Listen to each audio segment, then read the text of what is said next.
nobody else. Where Brad? My neck is red. I meant to do this too. I'm sorry. Oh, no, it's okay.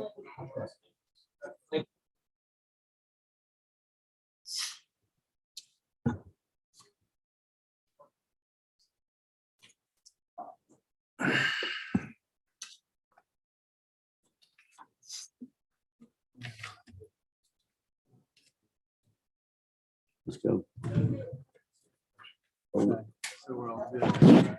Did Sam Calloway leave? Yeah, he was gonna pitch it in case. Hey, Tom. Yeah. You see, I got a Presbyterian now, don't you? Yeah, and she said you hadn't been coming to. I go to Bagby Presbyterian. Half a Been year. all right. Good. Traffic. Thank you. Well.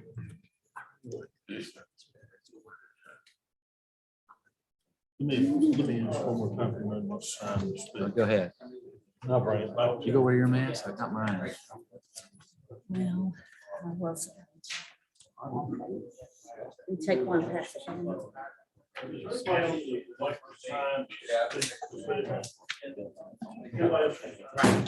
got some alcohol. Wash your hands. I'm gonna ask you lemon for 3 minutes. Oh, yeah. 'Cause I'm sure somebody will ask for a minute. They put a gag over here, but I need to sign. Huh? I need to sign this too. Put a He's gag got 3 over people to speak. Just for today. Vernon Miller. What's the story doing with all the county? Kevin. Shanae's destination. Oh, is she? It's a good school. I don't know. That's good. All right, it's about time. Got everything. It's yours. It's yours. I believe it is. Everybody here? I call the meeting to order, the Oak Hill City Council for Monday, January 10th, 2022 at 6:30. Madam Clerk, will you call the roll, please? Mayor Daniel E. Wright. Here. Counselor at Large Oxley. Here. Counselors from Ward 1, Diana Janey. Here. David Perry. Here. Krista Hodges. Here. Counselors from Ward 2, Steve Hazlett. Here. Charles Smallwood Jr. Here. Benitez Jackson. Here. All are present, Mayor. Thank you. The invocation tonight will be offered by Pastor Nancy Martin of the First Presbyterian Church of Oak Hill, followed by the Pledge of Allegiance led by Council Member Diana Janey. First instructions of Paul, our apostle of Jesus Christ, Timothy, was that we should pray for kings and all those in authority, that we may have peaceful and quiet mind, all godliness.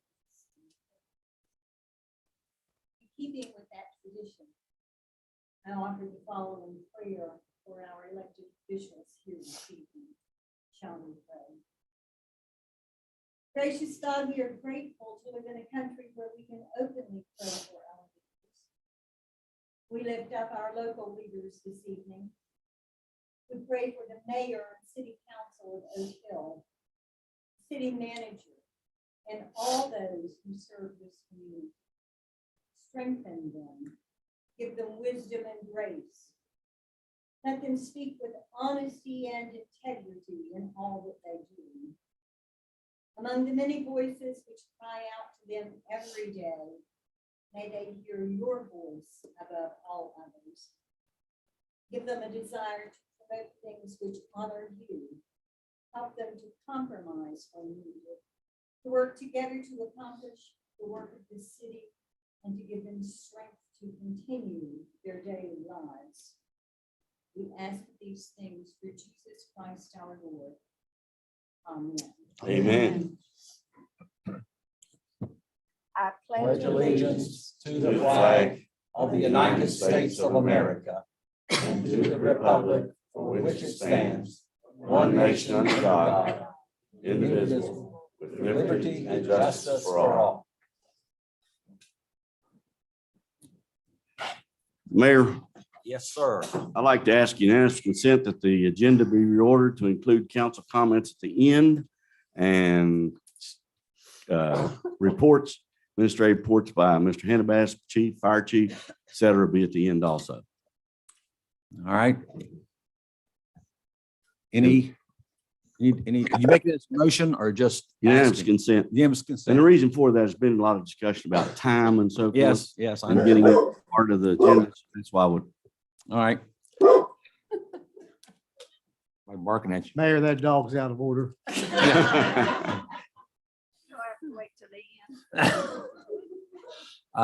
Any objection? Hearing none, so ordered. We'll move the comments from council comments and the department reports to the end of the agenda instead of about halfway through here. All right. That now brings us down to the reading and approval of minutes. Is there a motion? Move the reading of the minutes be accepted as being presented. Second. Been properly moved and seconded, be accepted as presented. Any discussion? Hearing none, we vote the motion. All those in favor, signify by saying aye. Aye. Those opposed, no. Motion's agreed to. We now move to the treasurer's report. Is there a motion regarding that? I make a motion that we approve the treasurer's report. I'll second that motion, Mayor. Been properly moved and seconded, we accept the treasurer's report as presented. Any discussion? Hearing none, we vote the motion. All those in favor, signify by saying aye. Aye. Those opposed, no. The motion's agreed to. Madam Clerk, any correspondence to the city? No, Mayor. Now we're down to citizens' comments, and the first one is Kevin Willis. Mayor, before he begins, may I ask that you adhere to the 3 minute unless you see sometime during the presentation, because we don't know before they come up when it's. All right, 3-minute rule. Thank you. And Councilman Oxley said unless you would see fit to grant additional time, as I understood it. Correct. Correct. Thank you, Council.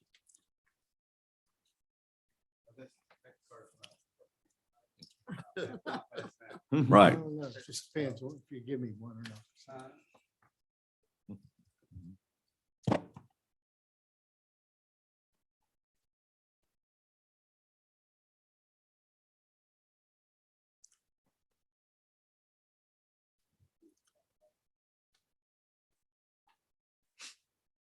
All right, I want to read this letter out loud, and I want it to reflect to the minutes.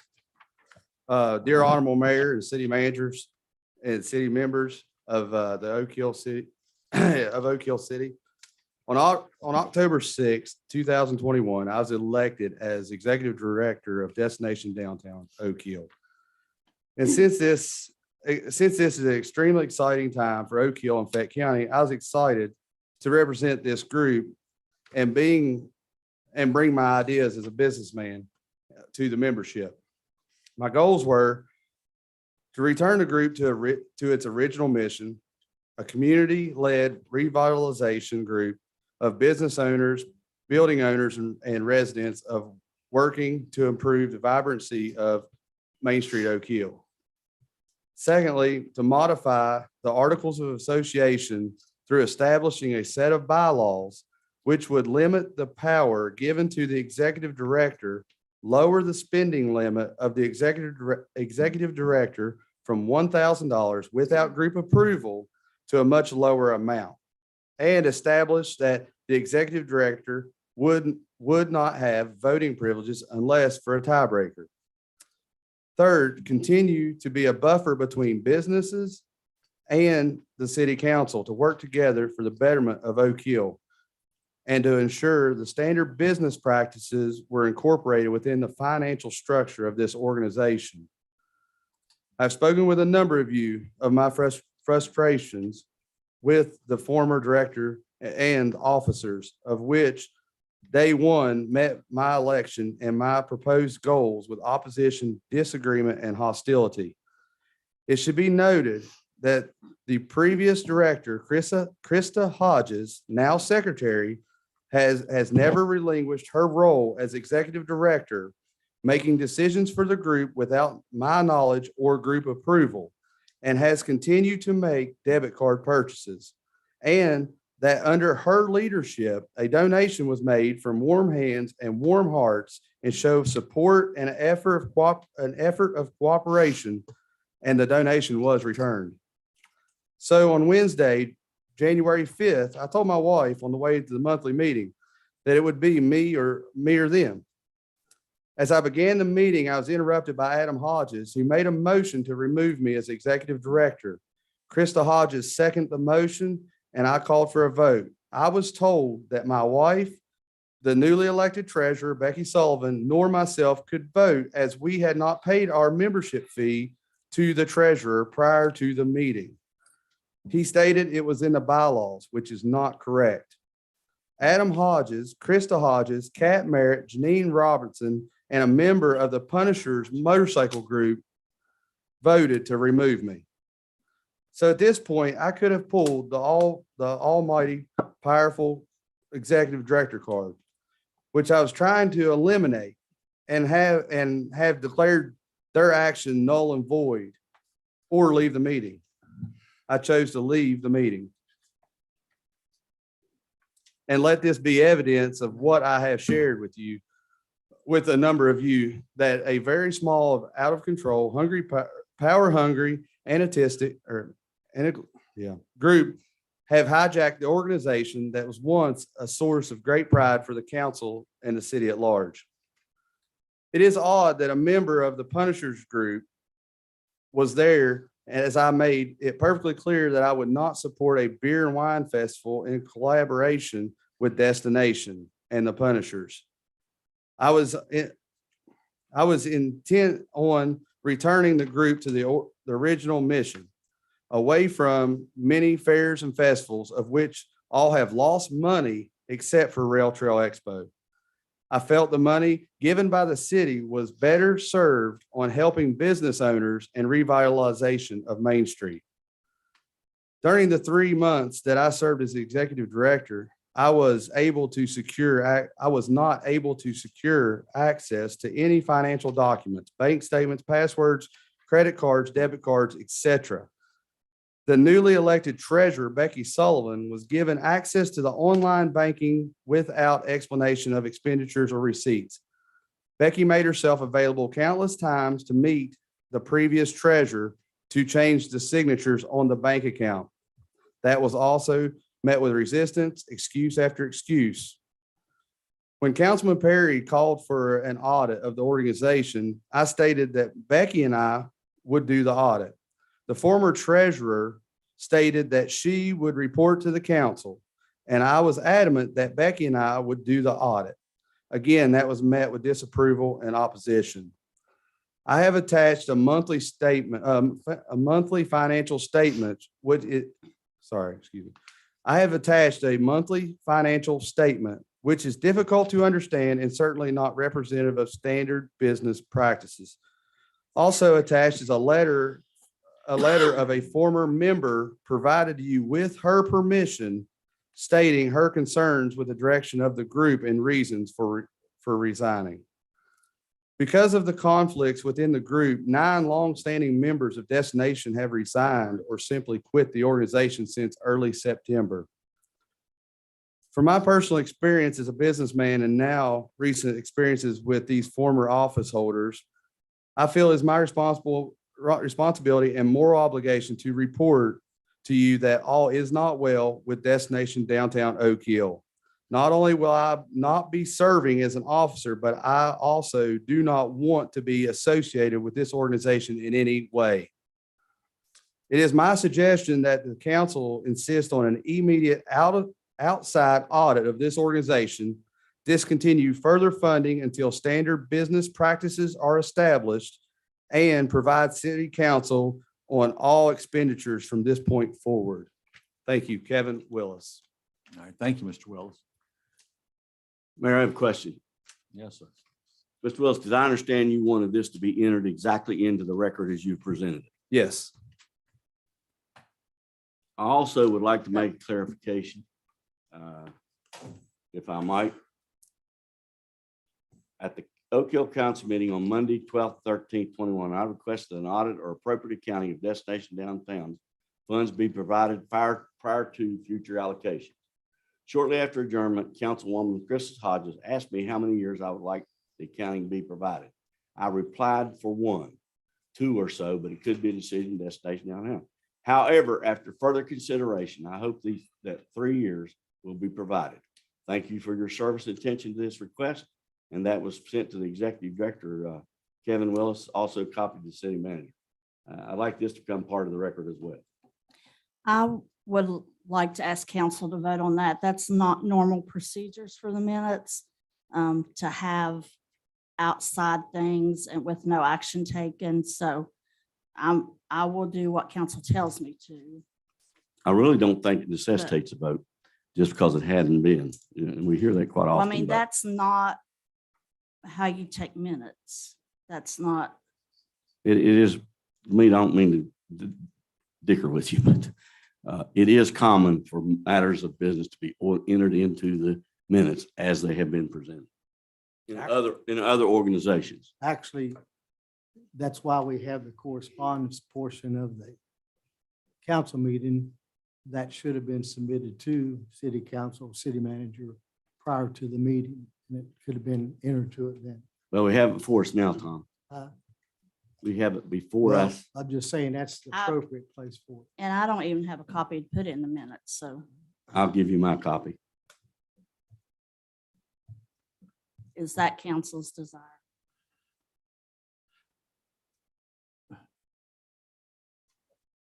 Well, is this going to, we're going to ask for a formal vote, what we're looking for? That's what I would like. All Do right. do you want, I mean, what do you want, what do we want to do? We want to just attach the letter to the minutes? Yes. Oh, okay.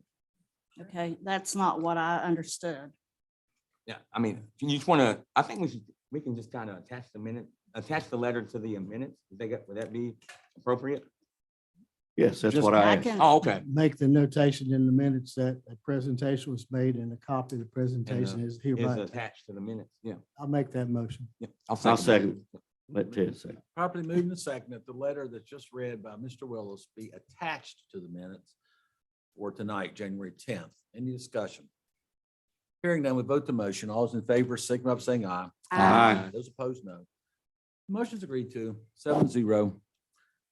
Which now moves us to the next person, Vernon Miller.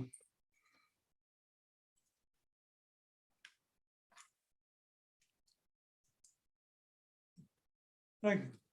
I'm here for 114 Mission Avenue in East End. There's what they call First Alley beside it. And it's never been, we've had the property for 81 years. And that alley has never been opened. And I would like for y'all to do away with the alley and divide the property between the property owners on both sides. Also, on the lower side of that lot, that the paved portion is off your street. They say it's Wildly Woods Avenue, but Wildly Wood goes straight up a hill, and that is called Second Alley down there. And so I'd like to get that straightened out if I could. And I've talked to Mr. Annabas, and he's aware and looked at it. Mr. Miller, if you, do you have time in your schedule tomorrow to come by? And what time? 9 a.m. is fine. That's fine. Okay, if you want to come by, we'll start the paperwork process on that. Okay. Well, thank Okay. you. Thank you, you. Mr. Miller. Janine Robinson.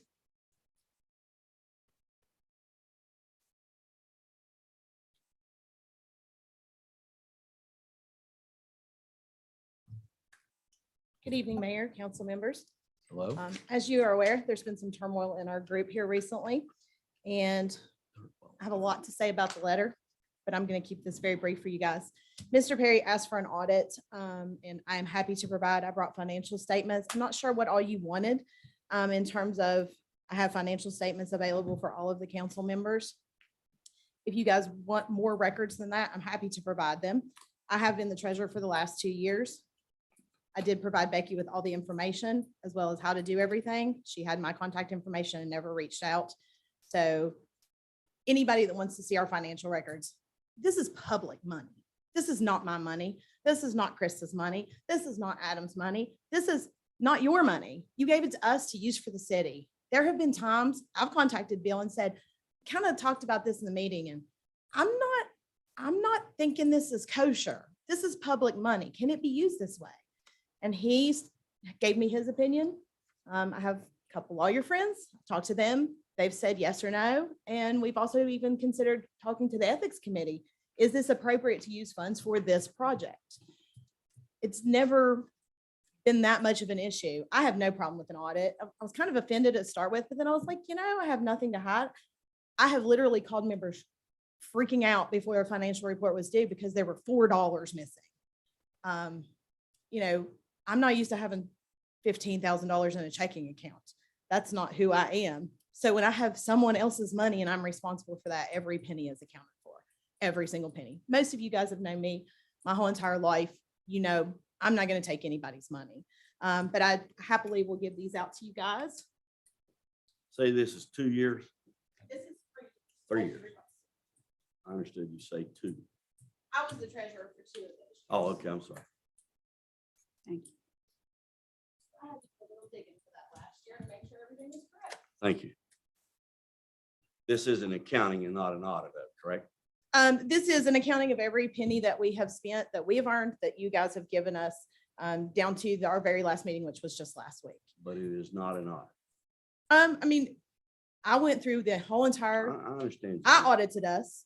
I will happily, you can come and sit down at our banking and I will give you the information. We can log in together and you can go through every single account. I don't question it. My only question is, has there ever been an independent audit? Yeah, and we backed off on the audit wording. If you recall at the last meeting, we said a Yeah. financial statement, correct? But since then, Because we didn't think they could afford right. the cost of an audit. So I understand that's true. Thank you. I'd also like to tell you guys that we do have a lot of stuff already planned. We are finishing up the historical walking trail kiosks. We're hoping to get them in the ground by spring. We know we have lots of visitors coming. We have people that live here and we want them to enjoy the walking trail and be able to read about our history as they do it. We have Earth Day also planned. We have lots of litter sweeps planned. We would love to have all of our council members come and do sweeps. We hope to do them all over town and not just one area. Councilman Steve here helped us out last year and did a wonderful job down in Mendon and helped us out. Mayor and Tom were there as well, and we had a great time. And we want to make our city beautiful for the visitors that come in. Again, if you guys have any questions, if you have any concerns about how we spend your money, our meetings are public.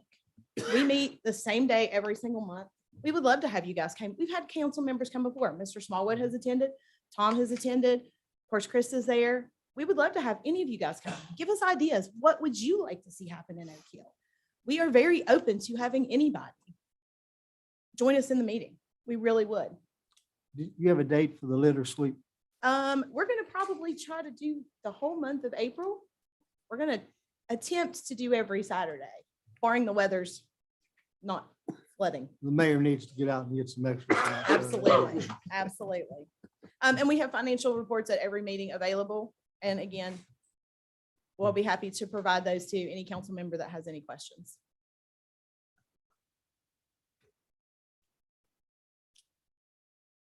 Thank you. I didn't get a copy. I know, and I can actually give you mine. That's all right. That's all right. I'll look off Tom Oxley's. Okay, that sounds great. I have a question for, not for Janine, but for Bill or Lamita. Anybody and we give money to anybody, like we give money to the Lewis Center, Lewis House, or whatever. I know we give those money out, but do they provide like an outline of what they're going to spend it on? And then is there any checks and balances through us at the end of the year that proves that they spend it the way they said they were going to spend it, or at least have some receipts to match the balances? Because this is like, I just know working with grants. If anybody gives me $5 or $500,000, I got to turn in some type of outline of what I'm going to spend it on. And then by June 30th, I got to turn in what I actually spent it on, even if it's not exactly, there's some flexibility there. But do we have anything Well, like first that? of all, it's anytime money has gone to an outside agency, it's a council decision, Right. not an administrative decision. And usually it's for a specific item. Sometimes, like the Oakley Festival, the city pays invoices for that group. But to answer your question, no, usually it's an earmarked item. And I believe it started out that way with Destination Downtown. We paid for the royalties for the movies and that sort of thing. But, and usually in years past, honestly, Benitez, we were getting so many requests from every organization you could imagine that the city quit doing it. I mean, we got, Right. Midget League and the library and everybody you could imagine requesting funding. So for a period of time, city quit that, other than, the Oakley Festival, we paid those invoices, so. Okay. Okay, it's What- just something I yeah. think we may need to. The question, and I may be wrong, but and only I'm going to speak to Destination Downtown because I'm not sure about this. Typically, when we're preparing for budget next month, actually, do they not submit a request and outline what they plan to use it for? Now, I Correct. know that's not as good as a Right. financial statement, but I think that since we've asked for and received from Destination in Town, anyone else that asks us for money, we should ask for the same type of information. Right. We need to be consistent across the board and talking about spending money. We do go into budget next month. I Right. don't know the dates we'll do Right. it. But that's the time we need to discuss because as Janine mentioned, there has been turmoil. I hate that because Destination Downtown, for the years they've been in groups, have done more to bring people to Oak Hill than you can imagine. So I'd like to see that resolved somehow mended. I don't know the answer to that. I don't know how that can happen, but like they do in Russia, they sit down with a glass of vodka and they agree to get that done. But I'm not suggesting that. But I do think it's such a good organization. I don't want to see it wither away. That's just my. And I opinion. wasn't Oh, just no. talking about that. I'm talking about any organization Right. we give Right. money to. We probably should have, we need to talk about it when we go in this, Yeah. we talk about the budget. Budget. but We maybe some did kind of do checks and that balances. when we were giving it to everybody. They always turned in financials. Okay. I agree with Mr. Oxley. And I agree with what Janine said. It's public money. Right. We are responsible for the accountability of that money. It's city money. It becomes their money to determine. So I agree with Mr. Oxley. I think we need to be consistent in the future. If it's 1, 2, 3, 5, 25, they need to provide us with documentation as to what they intend. And at the end of their calendar year or fiscal year, and accounting just like we received tonight. And that doesn't create any more work on you, Demita, but again, I agree with what Janine said wholeheartedly. It's public funds. And as good stewards, we are responsible for accountability over that money. So I agree with Tez and agree with Mr. Oxley that we'll do that as we go next month. Please.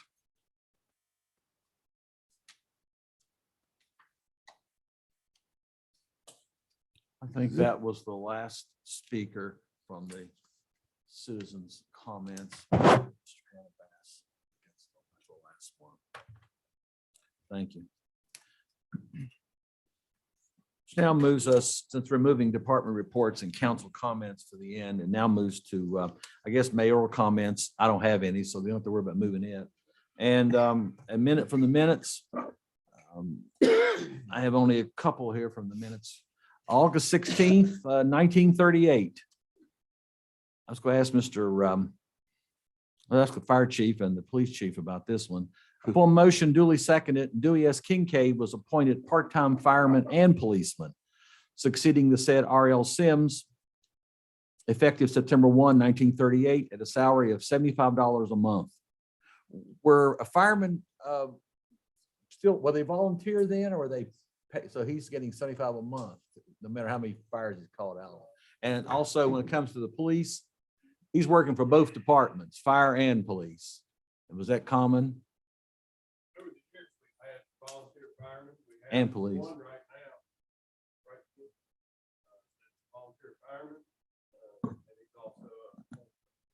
I found it interesting. Upon motion, same day, August 16, 1938, upon duly seconded, it was agreed that the city would bear the expense of removing and setting J.S. Trump's hedge made necessary by the widening of Kelly Street. Said expense not to exceed $10. Went all out there.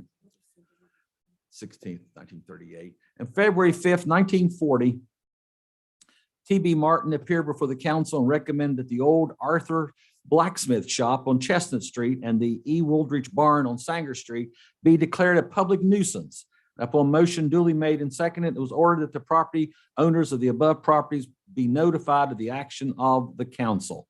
So there, folks, we have a blacksmith shop on Chestnut and a barn on Sanger in 1940.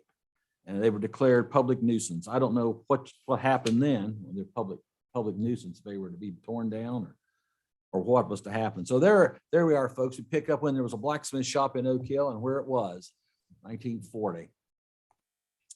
And that was February 5th, 1940. Now we move to unfinished business. Number one, consideration to amend the Oak Hill Municipal Code, OHMC 2.02.010, meetings, procedures, second reading. Mr. Hannibas, is there any comment from you? No, sir, there is not. This is merely changing the time of our meeting. Still remains the second Monday of each month, but the time would change from 6:30 PM to 5:30 PM. This is the second reading. In other words, next month, February, would be a 5:30 PM meeting. This is for summer and winter as well, 5:30 PM all year long. Is there a motion regarding this change in the city code?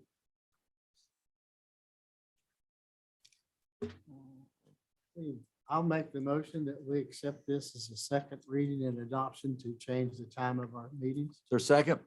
I'll second. And properly moved and seconded. Any discussion? Mayor, I have a question. In the event that there would be additional change, again, I note that many council members have talked about the length of the meetings, the amount of business we can cover, and the endurance you can suffer. 6 o'clock to 9:30, 10 o'clock. So if there's additional discussion or additional motions around this subject, would they come at this time or later? Well, isn't this just the second reading of what we've already Yes. approved from the first? But I'm saying if there would be additional motions or discussion, would it be prudent to hold off on this or, and I don't know whether another councilman has a motion or anything or discussion around it. I guess what I'm saying is I sense there's a sentiment and has been a sentiment over a 2-year period to hold 2 meetings a month. I understand Mr. Hazlett brought that up 2 years ago.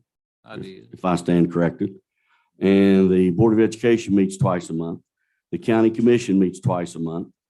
And I don't know, I know, we were elected to serve the public and we're some concerned about the amount of time. So Is that in this portion of the code what's that? about, is it in? It would have to be So it would have this to be a would- charter change, yes.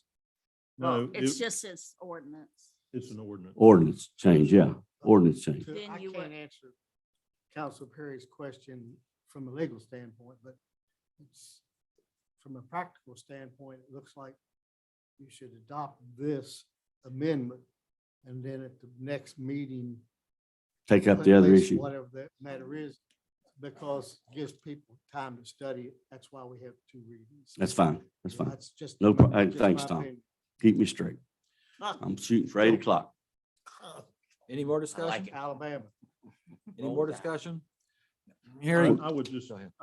if I could, Mayor, I'm not a member of the body, obviously, but I would appreciate it if members of council would speak to the administration of the city concerning 2 meetings a month, what it means to several ladies and gentlemen in this room besides council.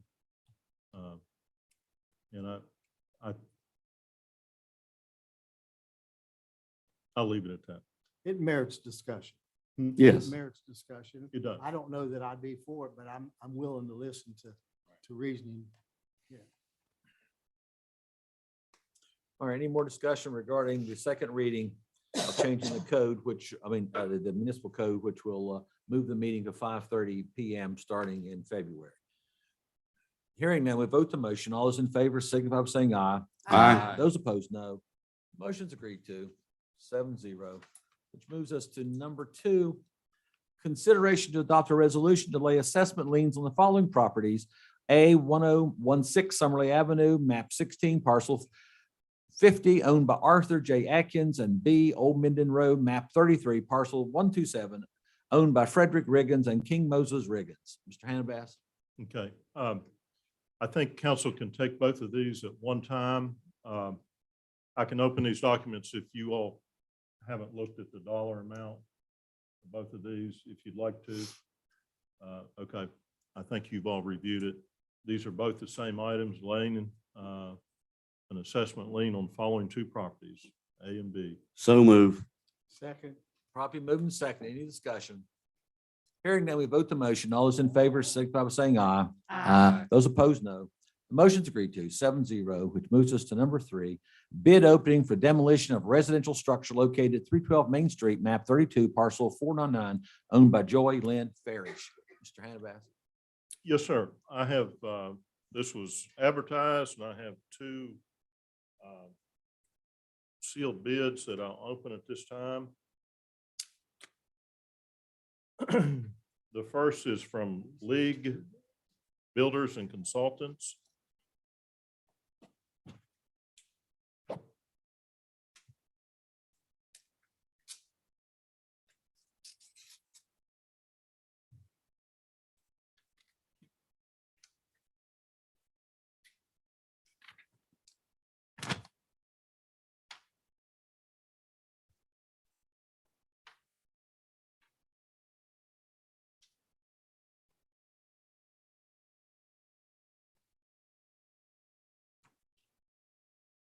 It is in the amount of $6,600.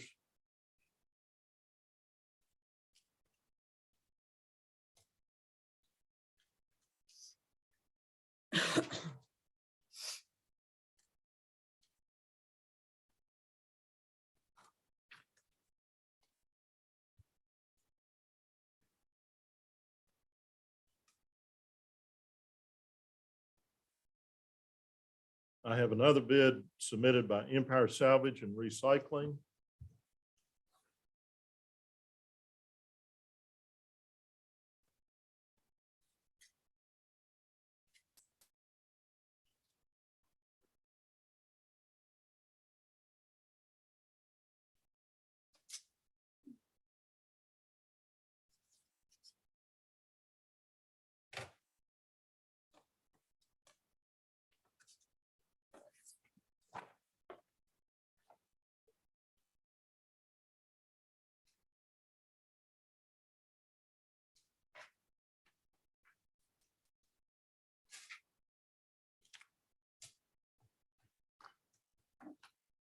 Is in the amount of $13,000.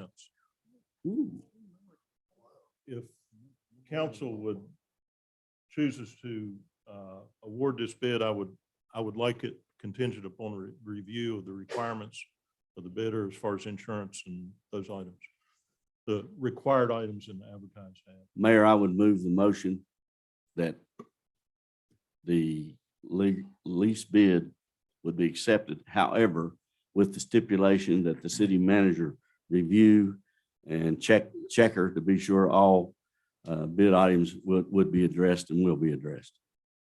I'll second his motion. Properly moved and seconded. Any discussion? Can I ask a question? Yes. Bill, I thought Ms. Ferris said that she wanted to take ownership of that and have that tore down, or was that not the conversation? Well, the process is that the structure is that the owner of the property is notified or given an order to demolish the property and has 20 days to do that. Okay, she didn't get back with you. And no, ma'am, I haven't heard back. And then it's usually sometime longer than that by the time, council has a meeting and that sort of thing. We get bids. Okay. And I will state that this structure is a little bit difficult to get to, and I believe the bids are a little bit higher because of that. Thank you. One bid, did you say one bid was 6,000 and one was 13? Yes, sir. 6,000, was it 6,000 even or Yeah, 6,000? it was around 6,600. Okay. Somebody lowball. Somebody lowball. Move the previous question. Those in favor, signify by saying aye. Aye. Those opposed, no. The motion's agreed to 7-0, which moves us to examination of demolition report for 1119 Minden Road, map 27, parcel 18, owned by Ace Adventure. Mr. Hannah. Yes, sir. This was now the first house you came to on the left as you entered, as you came down the hill into Minden. And I do have I did report to you all by placing a document in the packet. I can look at that now if you want to review the report of the city manager. So what kind of action do you need, Bill? Just a motion to accept the report of the city Oh. manager. I'll make that motion. I'll second. I seen that. And properly moved and seconded. Any discussion? Hearing none, we vote the motion. All those in favor, signify by saying aye. Aye. Those opposed, no. Motion's agreed to, which brings us down to the Economic Development Coordinator, Mr. Hannah. Yes, sir. It's my pleasure to introduce to council this evening, Aaron Reed, who is the new Coordinator of Economic Development for the city of Oak Hill. We look forward to Aaron's service, and she's hit the ground running. She's been here a week. So Aaron, Hello, everyone. I just wanted to say thank you to the mayor and the council. I'm looking very much forward to working with the city on some projects. Just wanted to give you guys a quick rundown of my busy first week here at City Hall. Everything for Demita is done. Email got set up. Computer is temporarily set up in Tyler's office. I think most of you guys know that I will be moving to the depot. Tyler has me set up with the GIS system. As far as the depot goes, the power's on, water's on, gas is on, phone and internet's on, desk has moved in. So we're very close to me being in that office space. I've already got a few projects on the horizon. It's my understanding that the mayor would like some help with the Black History Month lecture series that's further down in the agenda. I've already set up some meetings with Jenna Belcher from the NRGRDA to go over the Fayette County Comprehensive Plan that they have. There's a project on the horizon that's loosely based off a National Park Service report study that was done a few years ago that's called Connecting Parks to Their Gateway Communities. And this is in conjunction with ACE, AOTG, the NRGRDA, and WVU to do a resource and data collection for evaluation of the resources that we have in our county. Some potential GIS mapping systems for business locations, for new business locations. And this is kind of going off another lower agenda item where the Spirit of Oak Hill Award. I've heard a little bit about that and recognizing citizens. I think we should add businesses in there, businesses that we know have been established in our community. Just off the top of my head, I thought Oak Hill Staple Business Recognition. And that's for those businesses that are here and established. And then we bring in the new businesses that hopefully I can help bring to the area. A couple of awards that I'm looking at for the city that I will apply for. One is through the League of American Bicyclists to see if we could get some recognition for being a bike-friendly community. And along with filling out that application, they give us a report back that lets us know what we need to approve on to become a bike-friendly community. And as of right now, there are only 3 in the state. So I think that would be a great honor for the city. Another program through the West Virginia Department of Health and Human Resources is called Healthy People, Healthy Places. And that can open us up for some state funding for the policies and things of that sorts that we have in place as a city. You know, our parks, we have tobacco-free policies in our parks, things of that sorts. And we basically just fill that information out and give it to the state. And they have the same kind of recognition system as the League of American Bicyclists does, bronze, silver, gold, platinum. And obviously, the better you score, the more funding opportunities it opens up. Along with a couple of the other agenda items that are further down the list, I hope to help work on the possibility of the new skate park, Needles Eye, and try to increase some marketing efforts, especially our social media presence. I think that that is one thing that can help us attract more visitors and let them know what's going on in the city. So I hope to work with all of you guys. And if you have any ideas, please reach out to me. I'm open to hearing and working and doing the best we can with a group effort for the city. So thank you, guys. If you have any questions, I'm only a weekend, but I think Mr. Perry does. You would expect it. Mr. City Manager, thank you for hiring us and bringing someone to the table.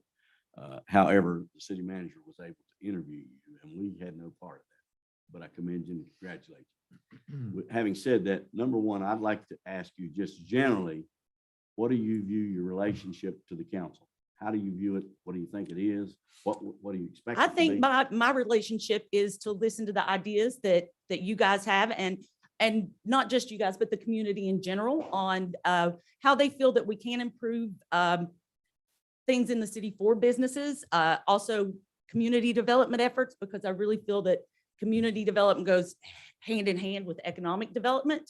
And my view is that I will work closely with the council on their ideas to move forward with not only these projects, but future projects. In relation to business, you mentioned business.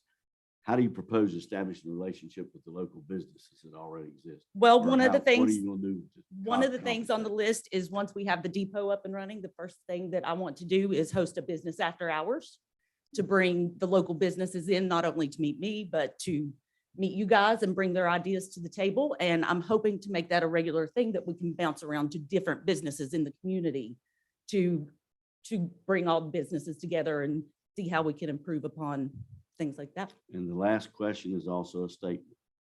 And any member of council can correct me. When we discussed this, we talked about it. We talked about a person to do PR, a person to do press releases, if I'm not mistaken. True. So will we expect to see a press release to the papers tomorrow morning on It- tonight's council meeting? It was sent last Friday. All right, go gal. Thank you. How did Bill prep you for all these questions? You did a nice job. Yes, thank you again. No problem. Aaron, do you have our contact information? I All of do. us? Okay. Yes, Thank sir. you. And I've got my email set up. I'll send everyone an email out tomorrow with all the contact information. I just got the depot phone number set up today and all of that. So I'll send all the council an email from me. So you have my contact info.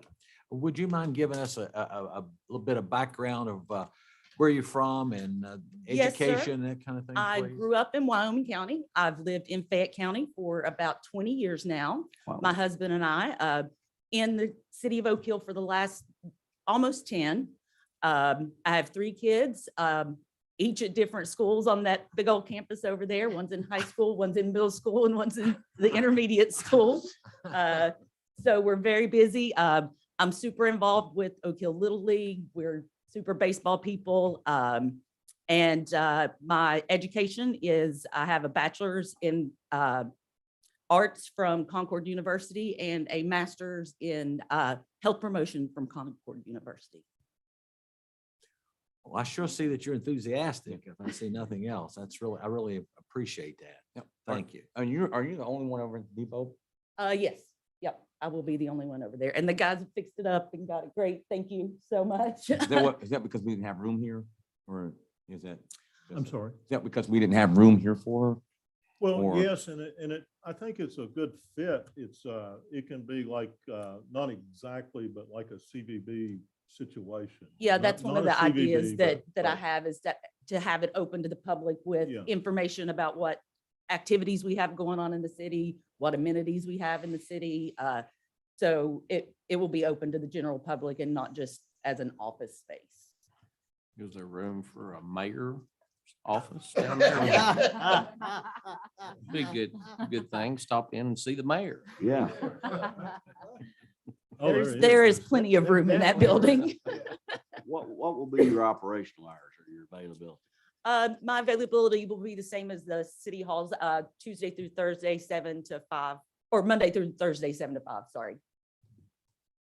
Thank you. Now, she's not gonna be able to keep the depot open that long because she's not constantly gonna be. tied I down understand to she an may be in office, or right? out. Yeah, I But understand. Yes. But that's the general idea is I'll follow that And if schedule. you leave, you'll hang a sign on the board saying I've gone here and I'll be back. Yes, next sir. hour. Yeah, you have the ability, you have a landline there, I do, that got hooked up today. and you'll have the ability to transfer calls from that landline to you when you're out. Yes.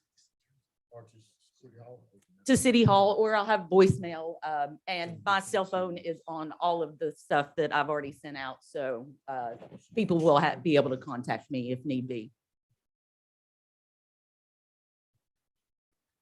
I commend you and I commend the city manager. Well, thank you guys very much, and I look forward to working with you as we move forward. Thank you. Welcome. Thank you. Thank you.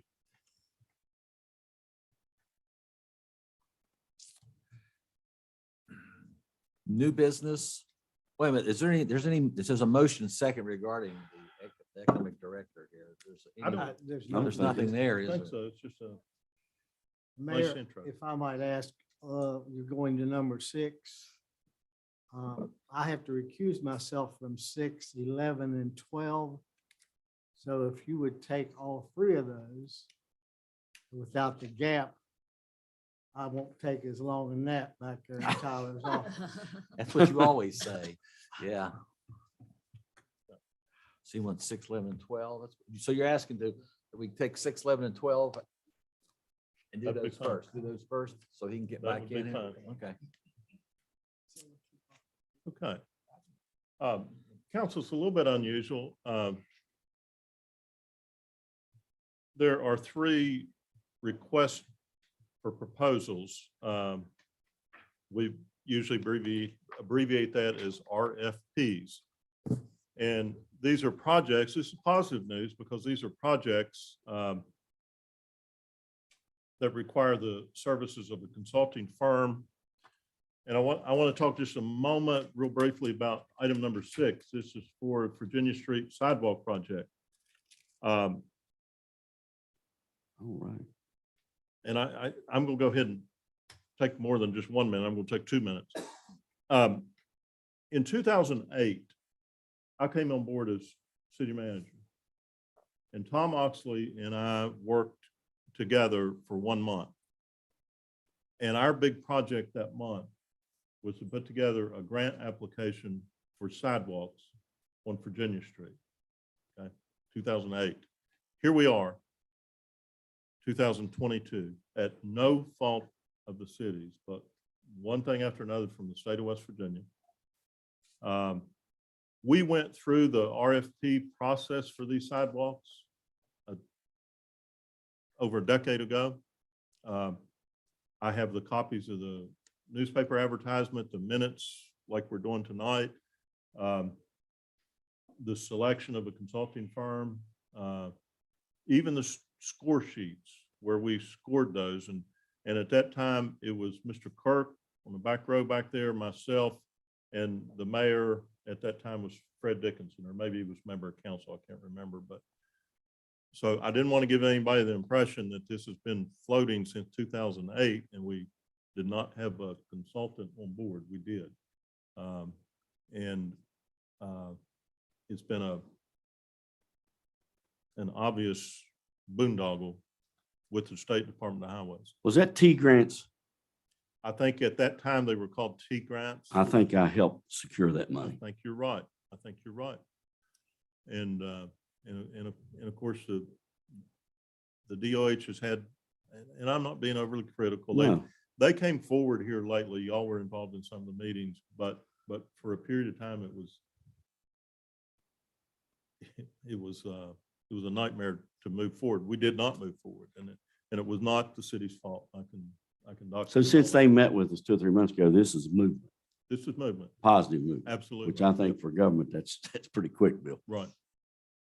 So it's my understanding 6, 11, and 12 is to appoint a committee to select a engineering consultant firm. Right. And Mr. Perry, you're right, but I think, and my suggestion, you don't have to take my suggestion, is a little bit, they're for different type projects. One for the, fire department, for instance, and one's for the park project. And I think those need different personalities on them from my perspective, and you all can disagree and. But a create council one member committee. would be on each of these, Uh, or could be. Well, I tell you what, for example, this one that's in front of you, my suggestion would be for the mayor to be on all of these. All 3 committees. Sole member? No, the mayor, and on this one, the sidewalk would be the mayor, myself, and Mr. Kirk. But I guess what I'm asking would not be, it could be possible that a second member of council could be part of that selection process. That would be fine. That's what I'm saying. And how will these be advertised so that other engineering firms would be aware? We and have the advertise them well. We have an affidavit of advertisement, and they are advertised in the newspaper. Those are picked up on services that consultants work with, that everybody, or I shouldn't say everybody, but most everybody in the know knows what's being put out as far as RFPs. So engineers or architectural firms have a lack of a better word, organization that would be advertised so that all persons would have access. That's the same question, but, Yes, sir. And it's To- advertised in the paper. and it'll have a beginning date and a stop dead date for, It has deadlines on it. There's, has that already been written or yes, sir. I'll show you. published? Um,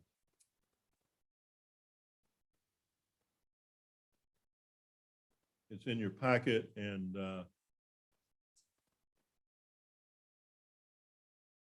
In other words, that's on the computer.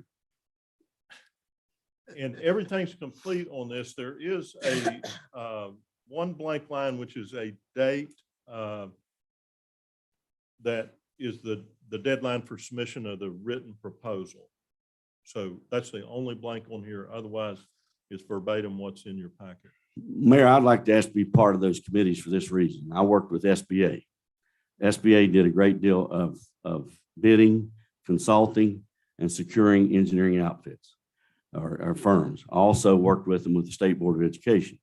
And also did a little bit of dabbling with Fayette County Board of Education, which this last situation has cost the county $2 million at the expense of the architectural firm.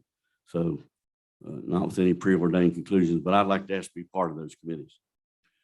So are you making are we going to have a motion that will actually set these committees? You will have to, yes, sir. So that's number 6. Yes, sir. So Mr. Perry, you wanted to do a motion that will list the 4 offices that will be, it's 4, isn't it? That will. It would be 4. I would move that the mayor and myself be part of 6, 11, and 12, and that the city manager recommend the other positions to those committees, which would identify what he said he felt was latitude with people with experience to those areas. Is that kind of what I gleaned from what you said, Bill? Correct. Well, what do you think? Well, when we get to 11 and 12, we have to make a motion to approve a committee for each one of those 2. So do you want to just make the motion on number 6 that would? No, I think my motion would cover all 3. But we still have to go back and pick up these, you go let the city manager pick someone for each one of the others. Yes, that was the motion. Is that what you? I can, just let me state who I'm going to Okay. select. For the city park, in addition to the others, you all have specified Mr. Tyler Bragg. For the fire department, in addition to the others, you specified the fire chief sitting right over here. Okay. And on the first one? It would 6. be what you're proposing so far, you haven't voted on it, but what you're proposing is Mr. Perry, Mr. Kirk, myself, and the mayor. So my motion would be that we accept the recommendation for all three as presented by Mr. Hannibal. But that's Before, adding you into. Yes. Okay. was before, wasn't With, it? on three different items. Oh, All okay. three minutes, All right, yeah. all right. But he made recommendations for all three. All right. All right. Is there a motion? Mr. Perry's made the motion. Is there a second? Second. Properly moved and seconded. Any discussion? Hearing none, we vote the motion. All those in favor signify by saying aye. Aye. Those opposed, no. The motion's agreed to. We move down to number Let the 11. record show that I abstained from the vote. 6-0. Oh, 5-0. I forgot about Mr. Oxley gone. 5-0.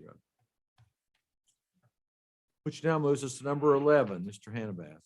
Oh, We did that one. I think that was covered under that We motion. did all three. All three of them, Mayor. 6, 11, and 12.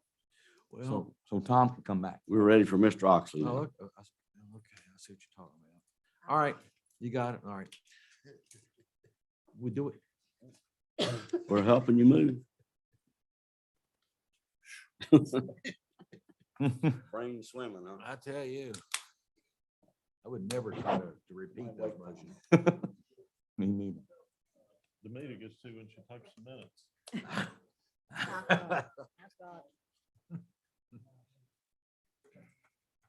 We had to wake you up.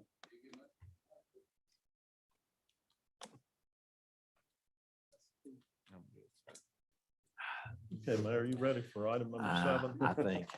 Okay, Number 7, City of Oak Hill Minden Mitigation Project, Mr. Hannibal. okay, just as a brief background, this is a DEP grant application I applied for several months ago. The maximum was 10 million. I tried to get as close to that as I could.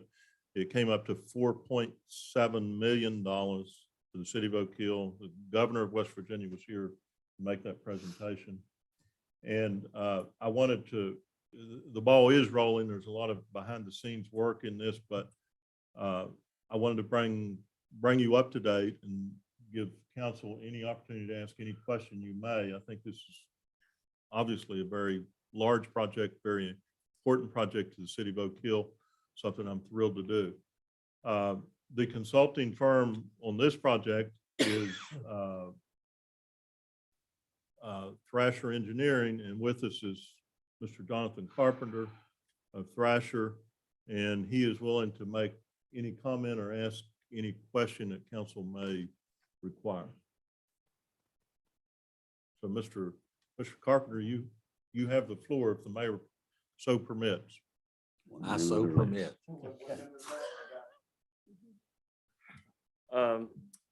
Well, just kind of a brief overview. I mean, the city was awarded a community development block grant through the hazard mitigation program. And it was awarded, like Bill said. So we've been working with Region 4 to get the evidentiary materials that would be submitted to the development office. And so that's project schedule and that sort of thing. Just again, to give you an overview of the work that would be done in Minden, it would be a couple of ponds that would be constructed, putting some larger box culverts that where there's a restriction that's causing some of the flooding, and then also doing some stream work, some widening of that as well. That's all included in there. So in conjunction with that, we're also working on the I&I rehabilitation project with the sanitary board in Minden. So Bill and I have been working closely with the EPA on that issue as well. So we have a meeting scheduled with them on the 19th, trying to get all of our ducks in a row with that happening, along with the sewer work down there in Minden. So that's kind of the overview, and that we're in the very early stages, but we had a call in December, kick everything off, and now it's just getting the paperwork rolling. What's the timetable? Our hope is probably later this, I'm thinking maybe late summer, fall, go to construction potentially. The big thing with that's going to be property acquisition for these ponds. So once we get them sited and work with that, I think that could be the delay. But if we have some property owners that are willing to willing to work with us, it could move faster. One of my other concerns with this project and any project is the availability of contractors. I think it's going to tighten up. Everybody has money. And everybody's doing a project. And I think it'll be I hope not, but I could foresee lack of contractors willing to bid the job and bid it competitively. So that's one of my concerns. I have a question. When you talk about the Oak Hill Minden mitigation project, when you talk about Minden, are you talking about Minden proper? Or are you going into Rock Lick as well? I mean, how, from where to where does this project go? Probably from the head of Mendon down, pretty much into the middle part, trying to address all the stuff upstream, so it's not hurting us downstream. So let's go ahead and free it up and give the water somewhere to go before it makes it all the way down. So almost all the improvements are from the middle up towards the head of Mendon proper. Okay, thank you. Mayor, I move we accept the mitigation project report as presented. Is there a second? I'll Second. Properly moved and seconded. Any discussion? Hearing none, we vote the motion. All those in favor signify by saying aye. Aye. Those opposed, no. Did you vote, Mr. Johnson? I did. I just nodded. I had a piece of candy in my mouth. So now I have to read nodding. Okay. Yeah, nodding. I'll make sure the minutes reflect one nod. Yeah, the motion's agreed to 7-0. Which Okay. now moves us to number 8, consideration to establish a non-interest bearing checking account with no fees, 2 signatures and online access for Region 4 Planning and Development Council for the Community Development Block Grant Mitigation Program, CDBG-MIT. And this is related to the same project as the item before. It's a formality to set up the bank accounts with a approved accounting process of that. Why is it non-interest bearing? HUD will not let you incur interest on earnings on it. It's government. They don't want you, they make don't a- want you making interest because they think you'll drag the project. I mean, Yeah. that's the rationale for real. Yep. Yeah. that's what I I'm saying. move we establish the non-interest bearing checking account as per the motion, as per what's written. I'll second that motion. Properly moved and seconded. Any discussion?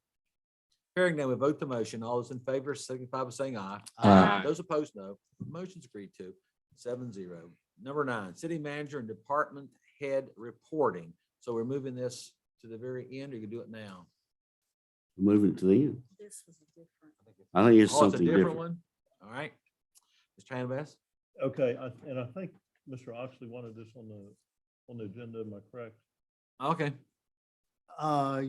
Yes, let me look at that.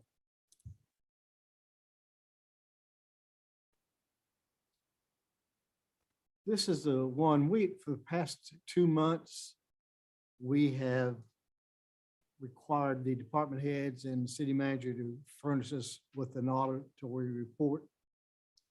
I'm not against the report per se. I think we could do it in a executive manner.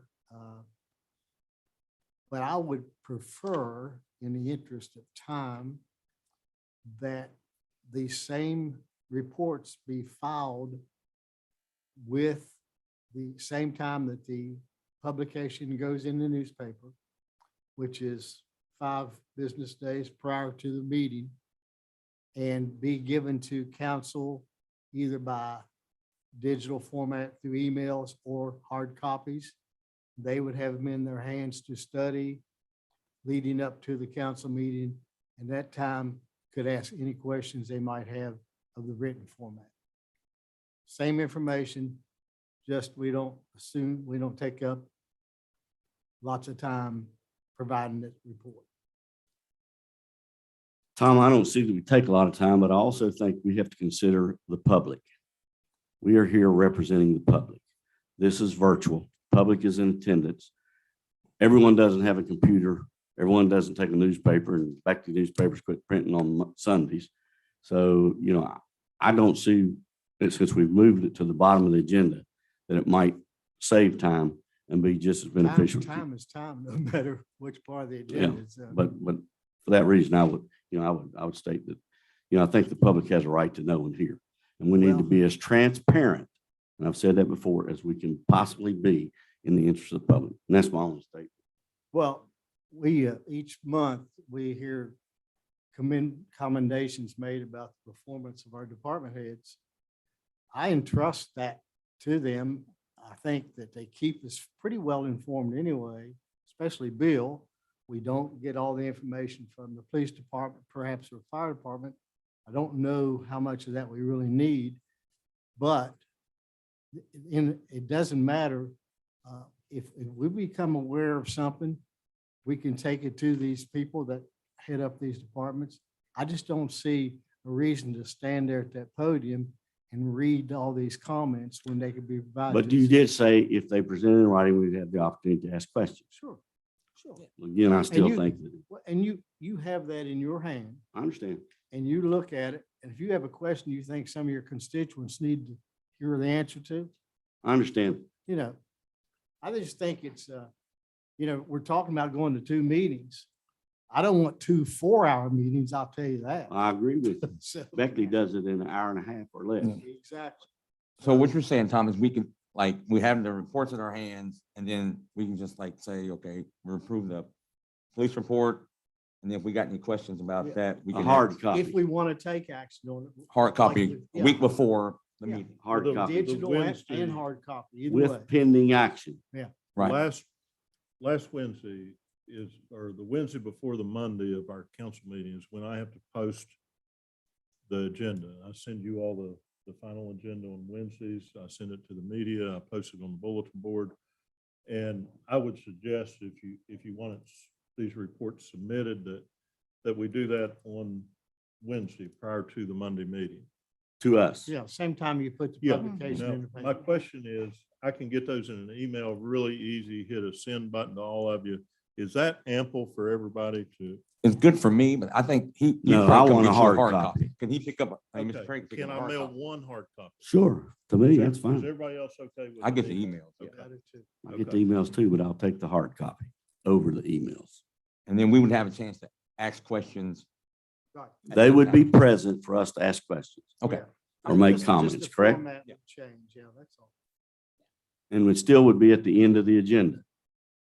That would be fine. That's Whatever. up to you. I think in the interest of our studio audience, that's probably best. Some of them might want to leave before that happens, and if they don't, they can stay Right. around. I'll second your motion. Been properly moved and seconded. Any discussion? Hearing none, we vote the motion. All those in favor signify by saying aye. Aye. Those opposed, no. The motion's agreed to 7-0. Number 10, establish a Spirit of Oak Hill Award and selection of an award committee. I think this was brought up a year or two ago. That I think Mr. Oxley and I discussed that or brought that up in a meeting that we would look at possibly awarding people in Oak Hill who have doing things for the better good of the town and for our fellow citizens. I think a lot of good things go on, but we don't recognize it, and the public needs to know. And I think we need to show people in the public that we've got some good people and they're doing some good things beyond just their normal daily lives. So that is what this is about. And I suggested the name Spirit of Oak Hill Award, but I told Mr. Oxley that I wasn't locked into that. If you have a better name for it, if you want to call it that. And that we set up an award committee that would look over the nominations and make recommendations for these winners of these awards. I think we would put a nomination form on the website, or they could pick up copies here at City Hall, in which people would discuss the person they want to nominate and why, and then to go to a committee, and the committee would make a choice of those people who would be deserving of such an award at a public meeting of City Council. I think it's just good public relations, and I think it's a good recognition of people who are doing things far and beyond just everyday living. So that is what this is about. Is that on a quarterly basis, monthly basis? How do you wish to? Well, do that? I think some people said a quarterly, but I was thinking if you did it every 2 months, you could get more people actually chosen instead of, But I think you got to be careful when you want to get more people. You want to make it mean something when they're actually get selected. well, that's You true, know what I but mean? you can end I up, agree. you can end up with six people chosen if year, you went yeah. every 2 months. Six, if you double, if you have a man and a woman, like Mr. Perry suggested, you'd have 12 people a year. That's all you'd have. You wouldn't have- What would be the criteria? Yeah, That's what this committee, this Okay. award committee That would was have my to, next yeah. question. So we need to set up an award committee who would set up the, look at what the criteria would be and also design a form that would go out there. And so that's what that's about. Now, this will be individuals, not an organization. But I Could thought be. about that today. There could be organizations I would think that would, that could do things, that have done Qualify. things as well. Somebody mentioned the business. A business or a civic organization, a nonprofit. There are other who've done things in the name of the organization. So are we going to let the selection committee decide if the criteria plus how many we do, we give out a year? I think, Or you- is I that think you something could that we give need to that to the award committee and let them come back with Okay. their report. I think it's good. Yeah, just And give we it- would accept it at that time Yeah. if they determine quarterly or bi-monthly. Yes. And again, I would like to see part of that be that we acknowledge a male and a female each time, one woman and one man, Unless you do a business. or unless you do a organization. business in one of those. One thing too, and you and I talked about this, David, is possibility of, in Yes, addition to a certificate, if we talk to the business community and maybe a gift certificate to accompany that, nothing huge, but $25 or something like that. And that's another reason why not to do it too often. We don't want to get too many Right. things, but two in the pocket too many but times. this committee that's going to be formed could come back to council with recommendations on that. And that would be a good thing for the economic development coordinator to secure that, She could start. yeah. She took a note on that, so. Well, the appointment of this award committee, how are we going to do that? I'll leave that up to you, Mayor. All right, I'll work on that this week then. And what, 3 people, 5 people? I think 5. 5? I'd say 5 All right. and be sure you include a business in that and just a diverse population, representation, the public has representation. All righty, then I'll see if we can work that out and get that done before the week's up. All right, thank you. So I guess we need a motion though to actually establish it. I move we establish the Spirit of Oak Hill Award with the committee selection to be determined by the mayor, with the committee to present to the February meeting, their recommendation for how often, so forth. I'll The second. specifics. I'll second this motion. Properly moved and seconded, we establish Spirit of Oak Hill Award. Any more discussion? Hearing none, we vote the motion. All those in favor signify by saying aye. Aye. Those opposed, no. Motion's agreed to, 7-0. Now moves us to number 13. Consideration to amend the Oak Hill Municipal Code, OHMC 10.08.010 C, prohibited stopping, standing, or parking places. Mr. Hannibal. Okay. Last month, we had quite a discussion over this issue and council desired that the chief of police and I look at the situation and come up with a solution. And chief of police and I met 3 occasions, is that about right? We went out, we looked, we talked to my office, and a couple of things we came up with, and you can see, I'll open them in just a moment, but there's a city code addressing parking on sidewalks, and there's a state code addressing parking on sidewalks. They are the same. So I will open our code.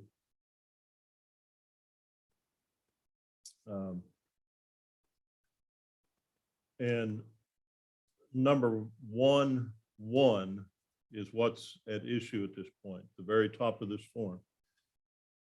No person shall stop, stand, or park a vehicle except when necessary to avoid conflict with other traffic or in compliance with law or directions of a police officer or traffic control device in any of the following places. Number 1's on the sidewalk. That's what it's at issue. After we looked at it and talked it to death, our recommendation is to not make a change. That it says, no person shall stop, stand, or park a vehicle except when necessary to avoid conflict with other traffic.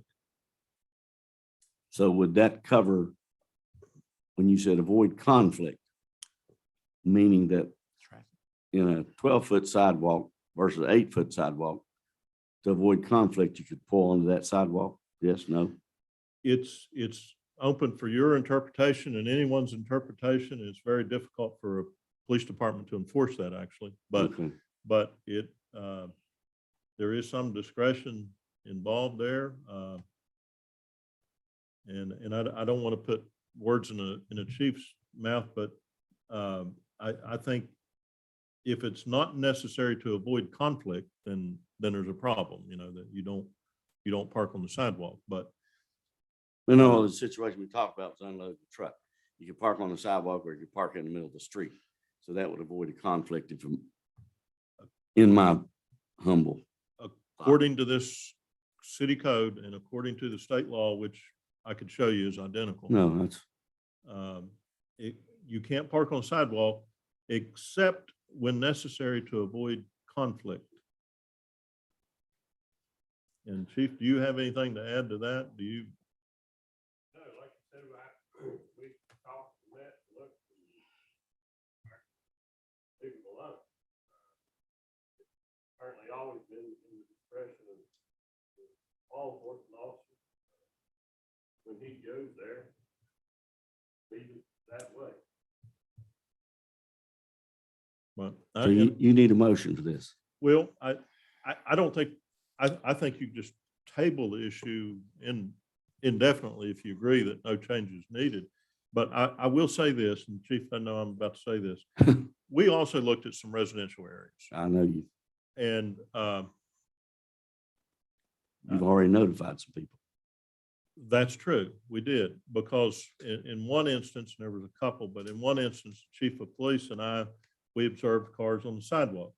There was no way that they weren't going to be in conflict with traffic unless they were on the sidewalk. Thompson Avenue is the example I'm using.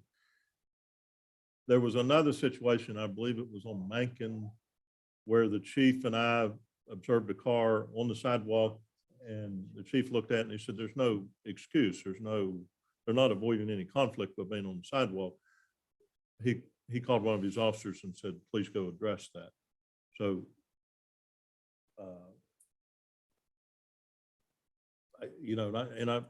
it's not perfect. In a perfect world, we have parking lanes that are large enough to accommodate parking without parking on the sidewalk, but that's not the truth, or it's not the fact in Oak Hill. But if this doesn't resolve it, we can always revisit it. Sure. Sure. So I move that we accept your recommendation. Chief's recommendation. I don't understand that. Huh? I need some more explanation on that, please. Okay. Will he be able to unload his truck with the wheels on the sidewalk, sure. as he mentioned? You may park on the sidewalk, or the way the code reads is you may not park on the sidewalk except when necessary to avoid conflict. So with other traffic. So yes. I mean, that's Chief, is that your interpretation? Yes. Now, if it's a private passenger vehicle, if it's normal size, then That private vehicle might be unloading as well. well, but that's not going to be in conflict with other traffic as well either. I've All right. made the motion. Entertain a second for a vote. Second. Have a second. Properly moved in second. So your motion is to simply maintain what the code says. That's your Yes. motion. All right. At the recommendation of All the the city manager and police the chief. All chief right. of police. All right. Any discussion? Hearing none, we vote the motion. All those in favor signify by saying aye. Aye. Those opposed, no. Motion's agreed to, 7-0. Which now moves us into number 14, lecture series for Black History Month and approval, $1,200 budget. This is something I brought up with the city manager. As you know, February is National Black History Month. And I don't think many people may know this, but the founder of Black History Month was Dr. Carter Woodson, a Harvard graduate. And he was once a part of the Fayette County school system. He taught at Winona for several years in the 1890s. So the founder of this month nationally is from or lived in Fayette County for a while, worked in the mines and taught school at the same time down there at in Winona. He worked in the mines when school was out and went back to school. Back to teaching when the school was in session, probably only 3 months at a time, though. School wasn't in session that long. So last year I issued a proclamation honoring the Black experience in American history. And I thought that was fine to urge all Oak Hill people, citizens, to recognize the contributions of Black America. But this time I thought we could go a little further, and that we would have a series of lectures on the Black experience in American history. And I have talked to some historians, speakers who I think who have agreed to appear one Saturday a month. Well, just once, I guess, 4 Saturdays in the month of February, and they would have a program. I've talked to, you may know this person, Dr. Priscilla Jordan, Norman Jordan's wife. Remember Norman Jordan, who was an actor, poet, writer, lived in this county for many years, and died a few years ago. His wife has a PhD in history, and she did hers on her dissertation on Ida B. Wells, who was probably someone you never heard of, but did a great deal in terms of promoting civil rights. And what's important, I think, about her is this was a woman. We hear a lot about the men, but this is a woman who did her share in writing and promoting civil rights. And I think Dr. Jordan has agreed to be one of the speakers, I think, on the 19th, if this is approved. Larry Rowe, you may know him, Mr. Perry, he served in the House of Delegates for many years, the state Senate for one term, and is an attorney in Malden. He's written a book, a really interesting book, on the salt industry, slavery, and the life of Booker T. Washington from down in the Kanawha Valley. He's still looking at his schedule. I have him on the hook, I think, to speak one Saturday as well. And I will speak one Saturday. I did a 88-page history of African-American legislators from Fayette County, 1896, 1918. I don't think anyone realizes that the very first Black legislator was from Fayette County in 1896, the second and the third, all from Fayette County, including James Ellis from Oak Hill, who served 3 terms in the House. So what I'm asking is that the city council would approve these lecture series of Black History Month. I think we'd probably be the only city in the county, maybe the state, doing such a thing as this, to promote a better awareness of the contributions of African Americans throughout our history.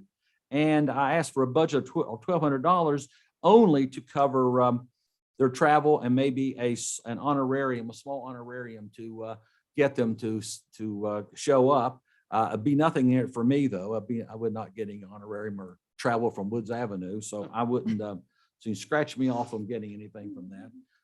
So that is what I'm asking, that we promote this a little more aggressively, and that we get this out to the general public, not just for Fayette County and Oak Hill. Let's get it out to Raleigh and everywhere else, because I think these speakers are quite prominent, I think, in the areas of Black history.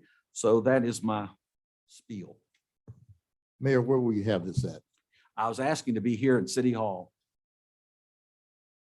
I should have said that. Could it be possible to move it to the Lewis House? If you want to, it doesn't make any difference. That's up to you, Mayor.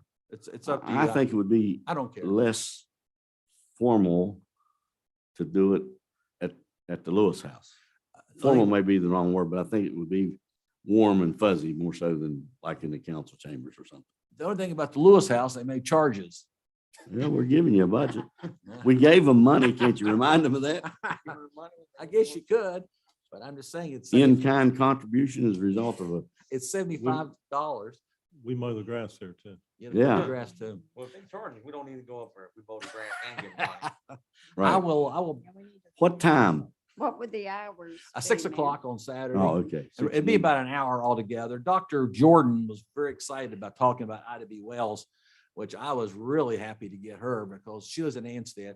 And I was just real thrilled that she agreed to speak because I know the quality of her work and and what she did on the life and times of Ida Wells. So that is my spiel on that, folks, to the city council.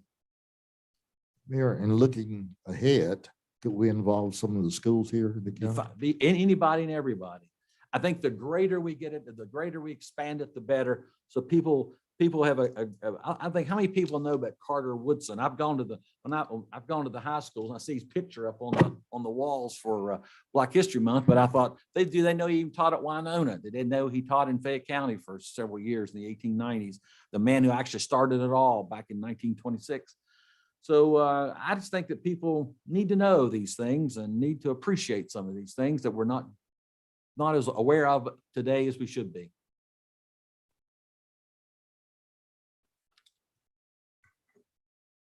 I make a motion that we approve the budget of $1,200 for Black History Month lecturing. I'll second. Been properly moved and seconded. Any discussion? Hearing none, we vote the motion. All those in favor signify by saying aye. Aye. Those opposed, no. Motion's agreed to, 7-0.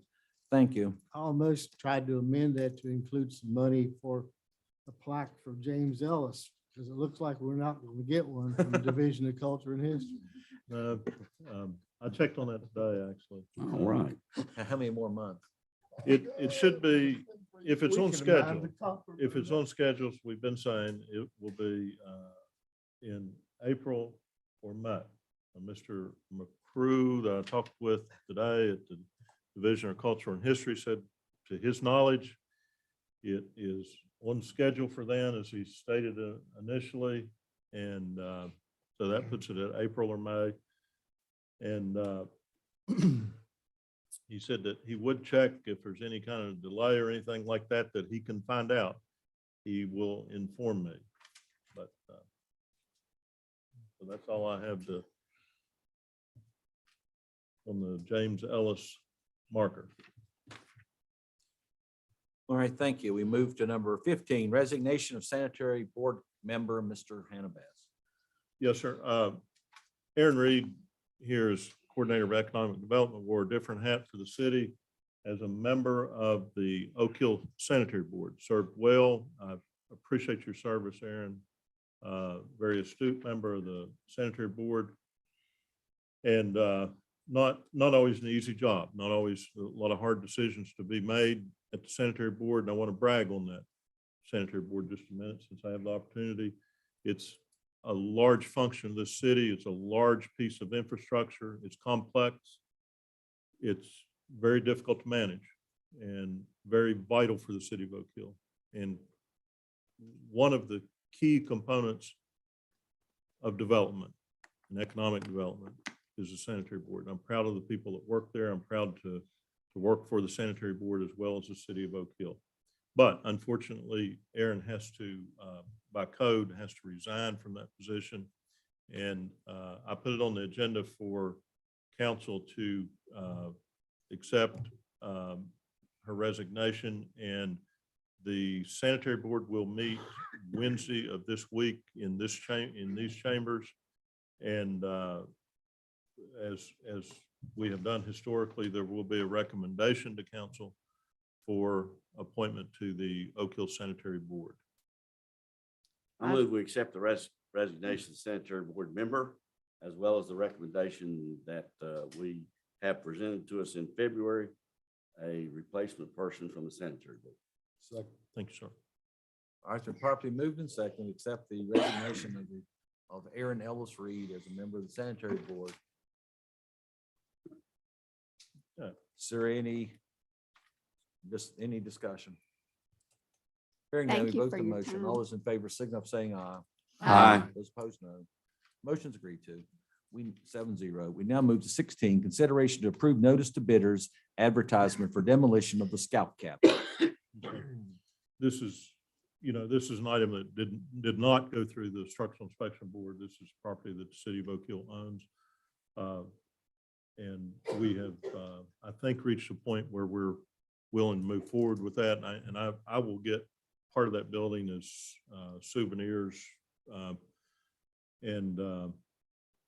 But I wanted to put it on here for council's formal consideration. And it's a sad day, but it will be exchanged With the kiosks, as we suggested. with a kiosk in its place. Yeah, we talked about if we Right. did the skateboard We, park we can do that. in acknowledgement of the plaque that was down there for Mr. Wright's. Jackie Wright. Jackie Wright. Jackie Wright. Yep. I move. I'll second the motion. The property moved and seconded. Mayor, Yes, sir. go ahead. I'm sorry. I was going to ask you, Mr. Perry, before we vote under discussion on this item,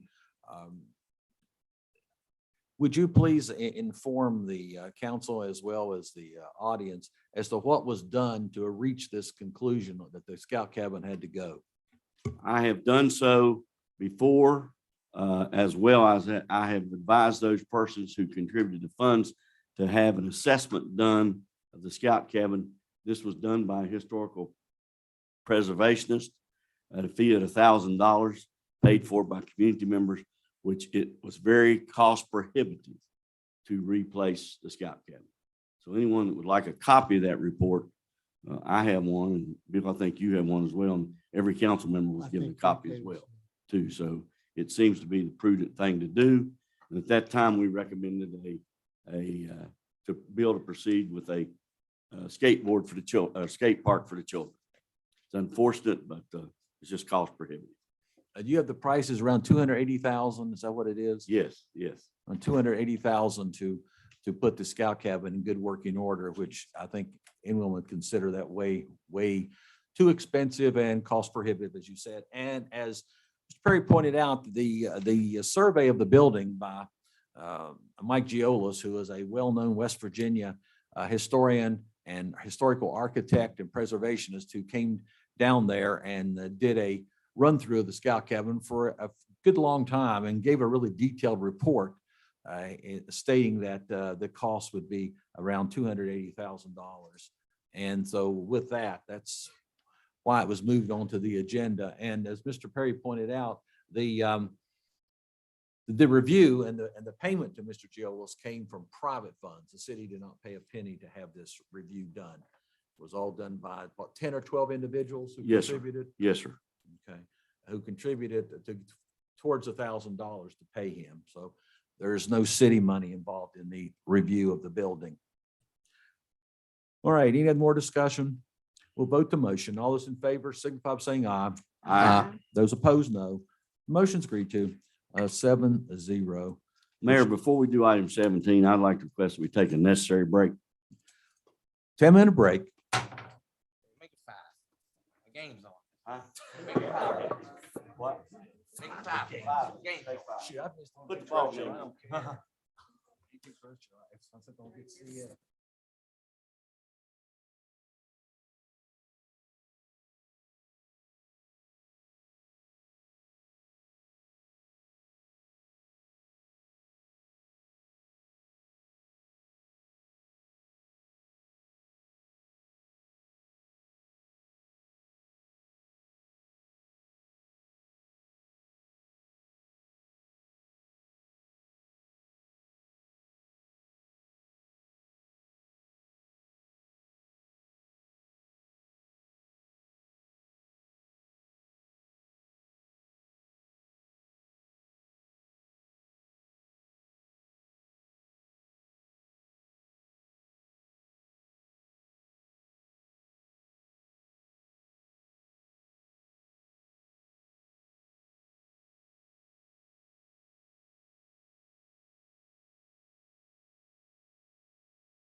New construction, Annabeth. Okay, and I apologize for the typo.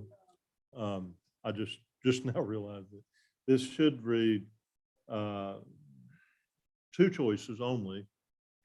BB&T bank building versus new construction for a city hall. And that's a typo, and that's my fault. The way it's worded, it's worded redundantly the way it is. I have a question. I mentioned that I might get someone from, and he's left now, but might get somebody from Thrasher Architectural Division to do a pro bono walkthrough of BB&T to see what it would take to bring it up to the standard you would want for a city hall. Okay, I did talk to an architect, and I'm sure that he or one of that division will be down here in response to your RFP for the fire department. So it might be a good time to see that done. But my question is to the administration, do you want a new city hall? Do you need a new city hall? That's, before we go to all the trouble of getting this information.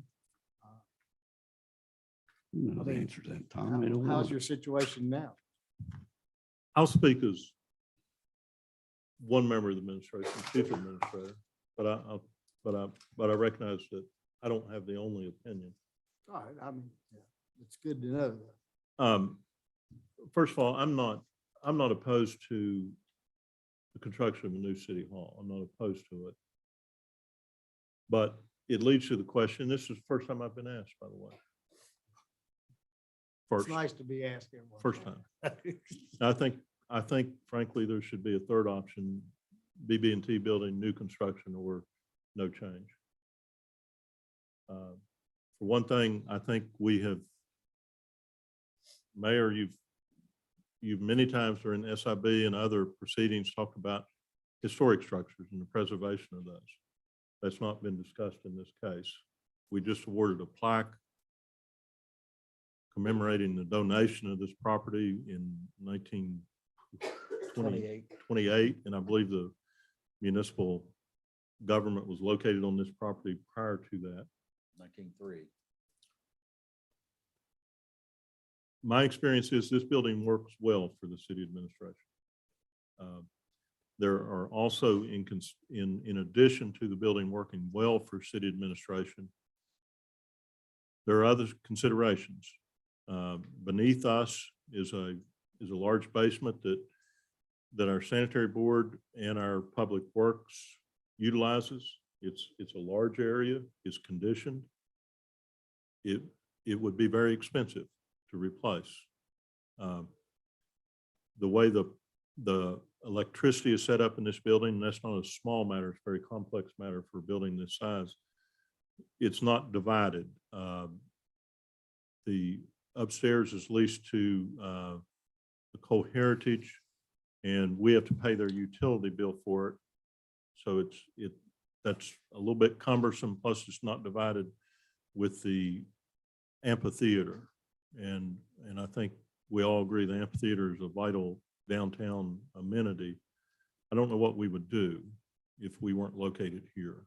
I don't know what the disposition of this building would be. And I'm not saying those are necessarily, I don't mean to be a stick in the mud and say those are things that we can't overcome, but they will be very difficult. I think this building,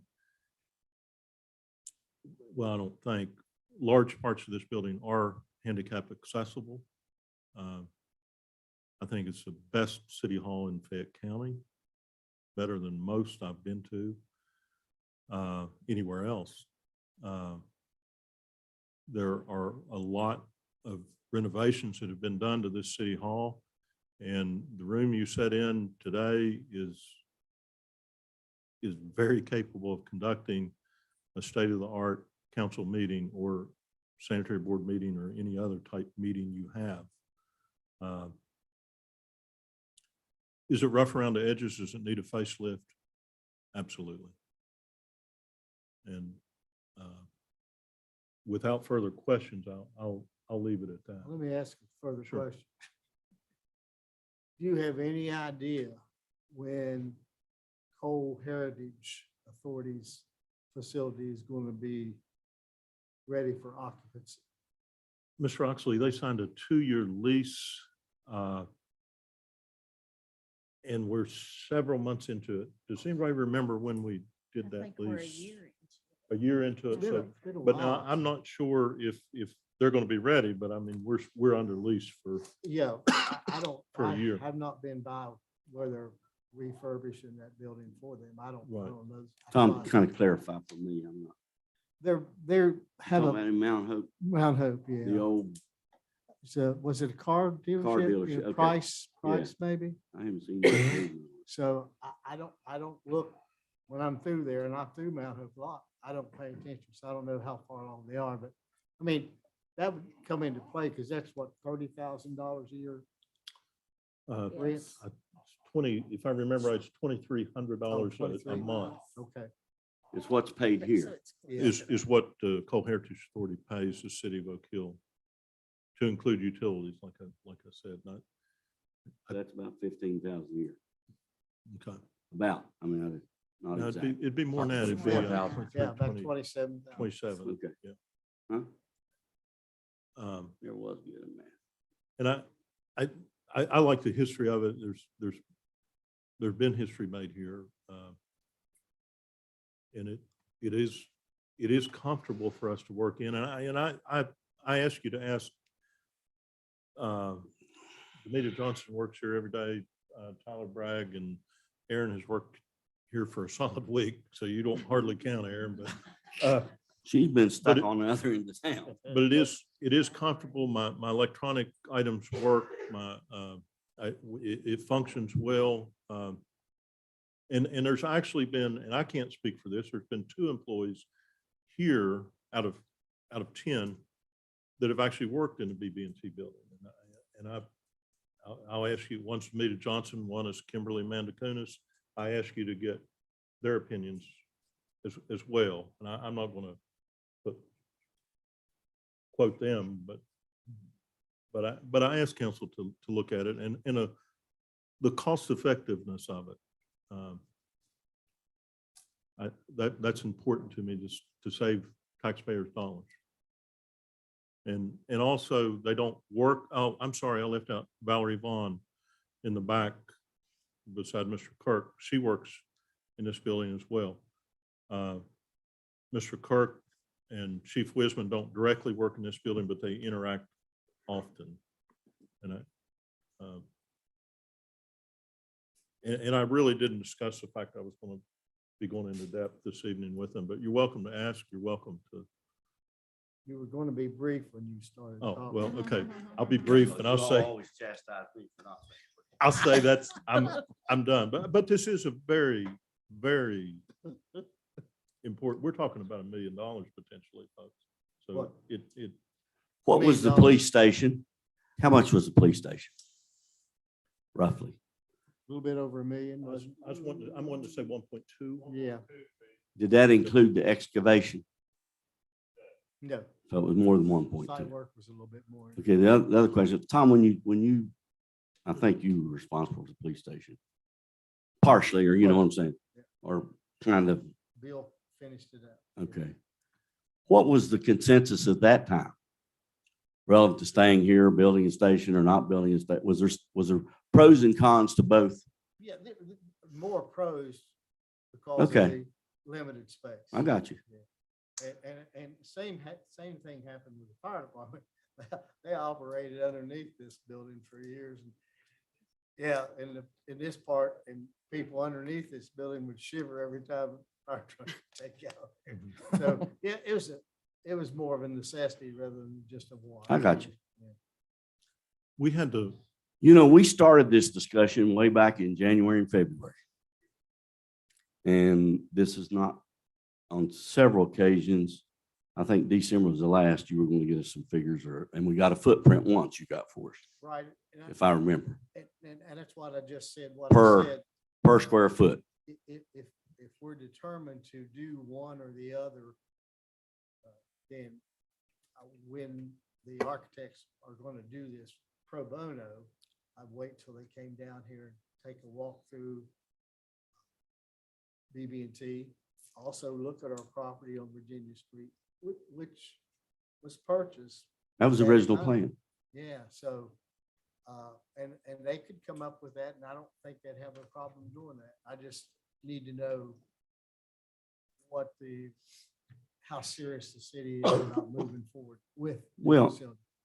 I think the city's a factor, but I also think the public's a factor. And I think we're the deciding factor.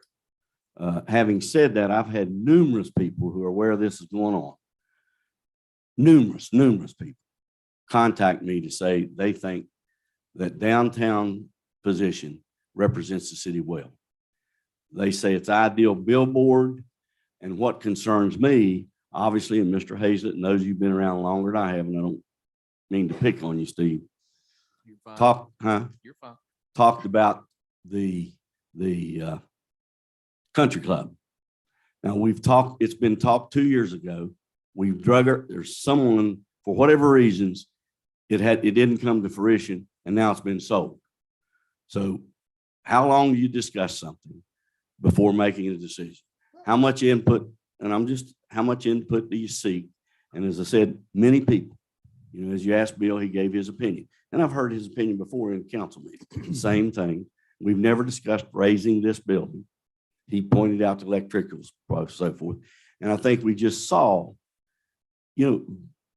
looking ahead, it may accommodate today, but it may not accommodate 5 or 10 years down the road. And I think personally, I feel we see some evidence of that now. We've located this gal off campus, so to speak, as a single individual off campus with a potential safety issue, which no problem. Bill did a good job. She spoke to renovation. It's made it comfortable. It provides her opportunity at night. But how much space is here to expand if the city expands? The mayor's asked for an office. That's not been found, which I think is appropriate. Several of us visited some other areas where bank buildings and so forth have been purchased and renovated. Ravenswood, I think it was, wasn't it? And Bill, it is a good city hall. It does have a presentation, but I would dare to say that probably Montgomery is a better city hall where they took the bank building down there. And that's a matter of opinion, and that's like belly buttons. Everybody's got one. But I personally think, Donate that bank building? what's that? Did they donate that bank building? I don't know, Tom. I don't know whether they bought it and they're in the process of renovating it right now. I saw it before they ever started. Yeah. I knew it was a possible. But it's served very well. When we went to Ravenswood, there was very little renovation had to occur there. It accommodated other situations and scenarios. So in terms of review of the facility, like I said, several times was waiting on you to report back. In fact, an architect has walked the building. An architect is in the process of preparing cost estimates, footprint as we speak, McKinley and Associates. Because I kept waiting on Thrasher and we didn't get anything. So they have been here, they reviewed the building, they walked the building. They're in the process of presenting some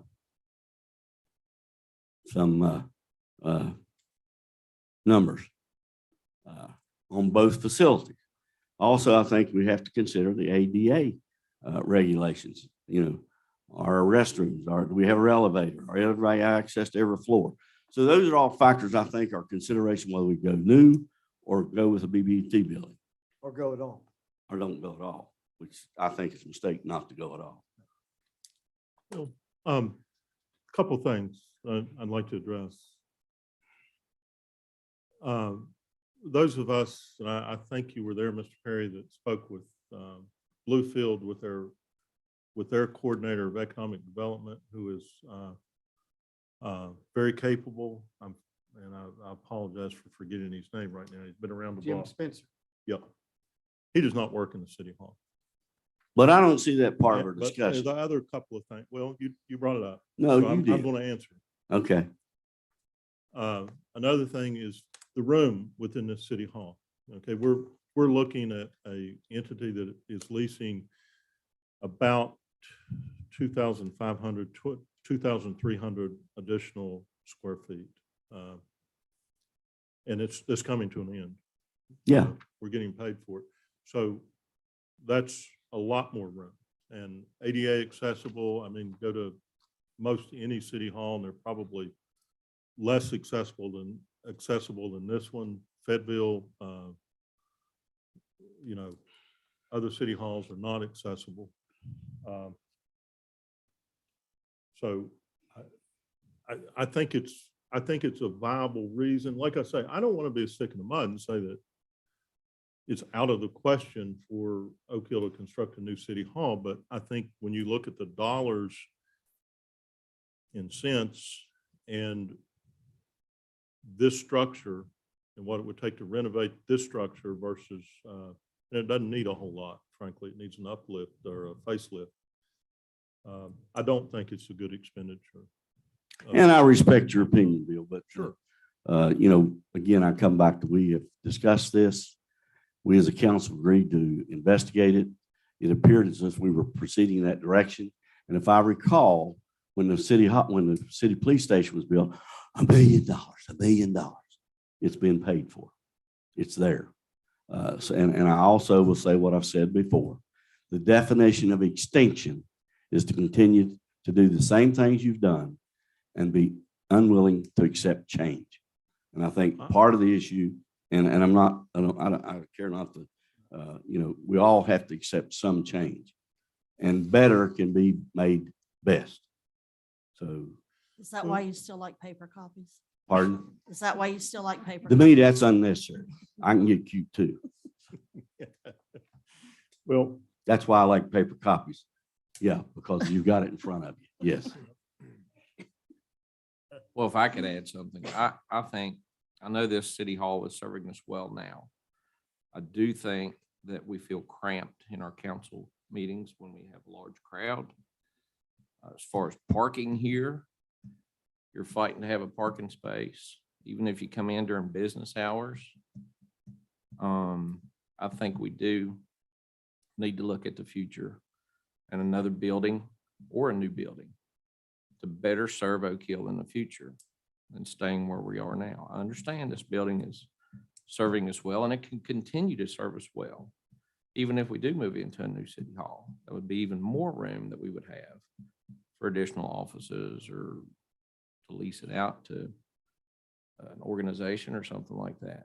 But I think it warrants a serious discussion and a timeline to when we can get some numbers on the board and say, we need to make the decision now instead of just talking about it. I think Bill gave numbers yeah, a few council meetings back. yeah. Other I thing- don't feel comfortable discussing numbers, particularly since we, if we go retire to executive session, particularly since we may be bidding either on a new structure or the existing structure, which may affect cost, which may affect the ability to negotiate cost. And Tom shared some figures before too, as well, per square foot and so forth, if I remember. Correct, Tom? Yeah, you got McKinley looking at it. They're a good architectural firm out of Wheeling. Let them do their thing. I won't bother them for pressure. Well, I just knew we sought and asked several times. And I don't know what the city hall looks like in Montgomery, but I don't think the one in Ravenswood, the bank building here and the one in Ravenswood compare. Because they had offices already. There's no, the offices at the BB&T are not as big as the bathrooms, There's all barely. kinds of office space down there, but that would be part of renovation, as I understand. That's been discussed with McKinley. I wasn't part of that discussion. It's also been discussed bringing it to ADA compliance and what may or may not be necessary to replace. So, again, we can debate it till the cows come home. My big concern is that we said hopefully we might get a chance back at the White Oak if the guy doesn't come through with his loan. I doubt it, but that discussion started before I ever came here. And it sat there for a long time, Steve. I don't know who else was around. Diane, were you? I got a quick question real quick. Yeah. I know you said about renovations, that they gave a number to get it up to whatever renovations we need. Who decided what renovations, What are you talking about? like, whoever did the estimate? Like, did we, when they walked through to get it renovated to make it like a city hall, who decided what it needed to have? Wasn't administration. Oh, okay, that's what I didn't know if it was No. you guys or. No. We weren't Or, in the or did conversation. McKinley just kind of say, well, we may need to do it like this. I'd like to know what the cost would be. Like a cost would be to get, And they will provide that. right, but how do they know what we want? I understand that perhaps discussions from certain council members related to them, what they thought we would need. Council chambers, offices, as Anita Okay. said, ADA bathrooms. But none of the personnel were asked about what would be needed in the new city hall? We discussed this, and that's later. You know, you do that later when you get an architect and you sit down with that architect for your drafts, Krista. But wouldn't it make sense just to, if we're not going to keep this building, just to build a new one? Depends on the cost. Are you looking at, and I'll throw out a figure, are you looking at $2 million versus 800,000? Well, 800,000 is just the purchase. Not necessarily. You recall, we got an appraisal that appraised the building. That's where negotiations have to come into the meeting. But It appraised what? we had an appraisal. Oh, yes, okay. So again, you know, I think we can talk about it another year. We can talk about it another 6 months, but I think we need to take the next step in progressing towards, and at this time I would make a motion. I move that the city of Oak Hill enter into negotiations with the owner of the BB&T Bank Building so as to ascertain an agreeable sale price for the possible future city hall. Furthermore, the city's negotiating team shall consist of, is the city building commission? Bill Laird, what's he on? Bill Legg? Yeah, Bill Laird, Bill Laird, it's Building Commission. the city building commission, the city manager, and the mayor. Once a price is determined, the committee will report back to the city council. If the council approves the proposed price, then the building commissioner, any other required entities shall commence with the sale of bonds so as to complete the purchase. And again, this does not say we're purchasing. It allows negotiations to occur at a cost to come back to the council, who then can vote it up or down. But now, you've all indicated information and prices and so forth and said it tonight and said it. You got to start somewhere, guys. All right, we have a motion that you heard Mr. Perry make regarding the BB&T Bank. Do what? Mr. Smallwood insists that I repeat it. Here you go. And what, I think if I got it right, he said that the negotiating committee will be established, made up of the building commission and the mayor and did you say city manager? City manager. Okay. These people will enter to negotiations with the owners to try to come to a reasonable price for the building and come back to city council with that price to see if council will approve, and you move on from there. That's pretty much it. That's pretty much it. And at that time, we should have figures on a new building as well. All right. So we're just kind of seeing We're what shooting- it would shooting take in to the buy dark the now, building. guys. We're looking at what the price they will finally reach with the city if they're, yeah. Yeah, and then we say, okay, we think. You think the price too high or think the price is Right. too low? Can I ask something before we get a second? Mayor? Go ahead. I mean, my sister worked down there and there was a lot of them that, there's a lot of water damage in that building. There was just several employees that was affected. I just know in my building here at Chase, the top floor, the ceiling tiles are down, the water comes through. No one upkeeps these buildings. It's sad. But when we had that open house down there, I felt sick from the time we walked in the door until the time we left. I don't know if that renovations can take care of all that, but I just have a deep concern of all the years of neglect that I know that has gone on for many, many, many years. And I don't know, to me, it would just, I was uncomfortable the whole time we were in there. I don't know if that can be fixed, renovated or whatever, but I was not comfortable at all. When we toured that night, we were shown those areas, and supposedly that area has been addressed with drainage and so forth. And that's one of the things that the architect is looking at as well. To me, it was the whole building. Well, you got sick. I didn't.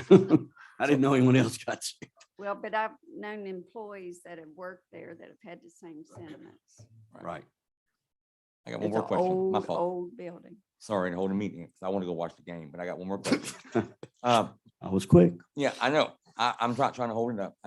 When we come, if that negotiating team come to a price, okay, say it's whatever, 200,000, just for instance. And then will we have the cost of the renovations by then to consider the entire cost? Yes. Okay. Is there a second, Mr. Perry? I'll second. All right, it's been properly moved and seconded, and I've already gone over that, Mr. Smallwood, as to what the motion was. I hope everybody caught that. Any more discussion? All right, hearing none, we'll vote the motion. Madam Clerk, would you call the roll on this one, please? Yes, I will. And ascertain the vote. Okay, Mr. Oxley, No. Mr. Smallwood, Yes. Mr. Jackson, I'll say yes for now. Mr. Hazlet, Yes. Miss Janey, No, Mr. Perry, Yes. Ms. Hodges. No, The vote was 4-3. 4-3, the motion's agreed to. We now move into number 18, agreed order pertaining to an injunction filed by Can THO LLC concerning the demolition order by Oak Hill City Council, Mr. Hannibas. Okay. I think everybody knows what happened. The city council, upon recommendation from the Structural Inspection Board, ordered the demolition of the structure. However, Billy Bush was present and asked if you would reconsider to repair the building.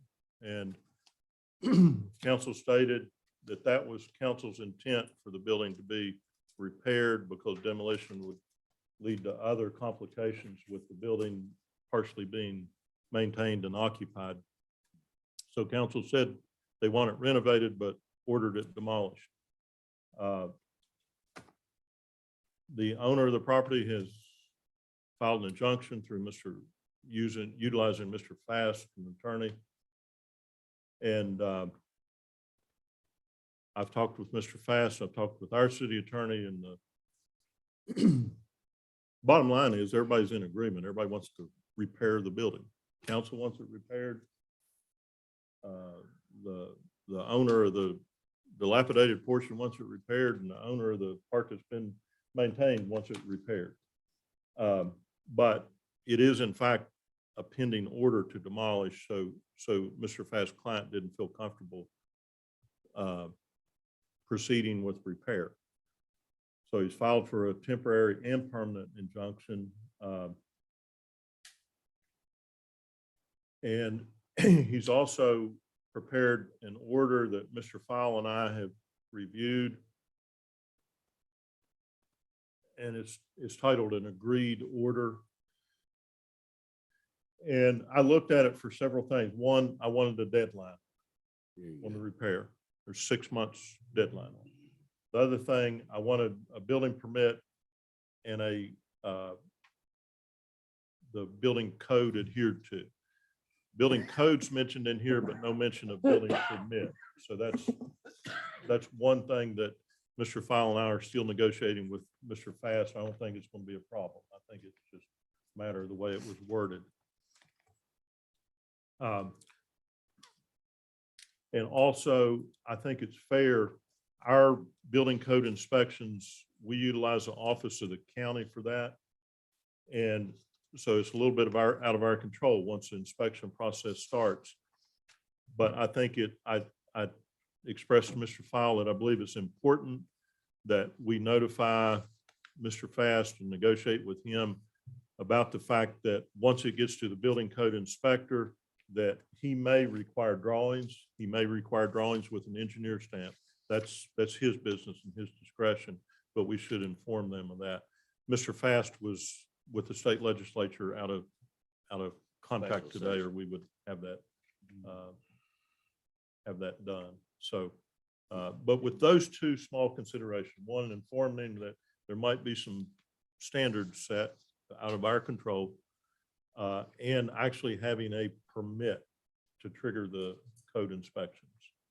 So other than that, I'm in agreement with this document. And a date certain?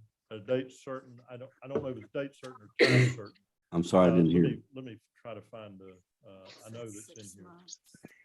6 months? Yeah, right here.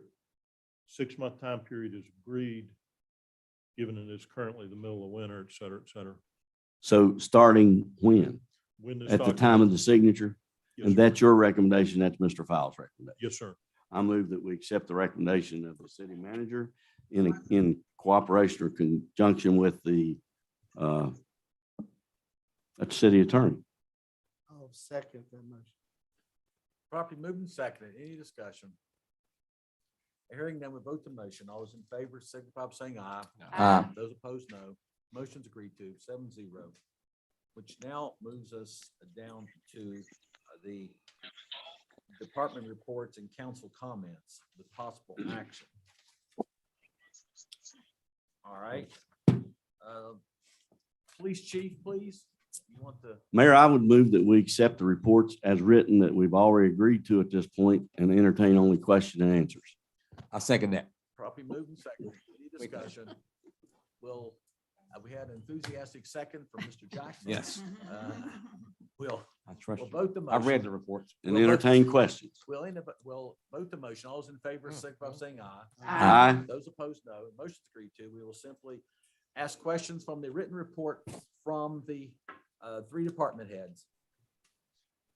Police, streets, and the fire department. So any questions from council members for the police chief? We'll start with him. No report, no questions of the police chief. How about the fire chief? Any questions? Hearing none, how about the street? Reports from Mr. Kirk? None? We now move on to council comments. Possible That's the action. City manager's report. Oh, I forgot about him. City manager report. Anybody How have anything to about- ask him? Let me get my tap dancing shoes on. As long as your face doesn't get red. No questions for the city manager, so I think we finished all the department reports. Move to council comments, possible action. Let's take a look at Ward, take a look at large, Mr. Oxley first. One, how many of you are planning on attending the midwinter conference? Now, if I could have a, yeah, can I have a definite if you're going or not? What day is Because I that? have to, 23rd through the morning of the 25th. Sunday and Monday. Yeah. Are you not going, you are going? Okay, so I'll the reply. people, I know, I Okay. just want to make sure, you didn't have your hand raised there. Okay, so everybody that told may. me, Mayor, can you, No. no, okay.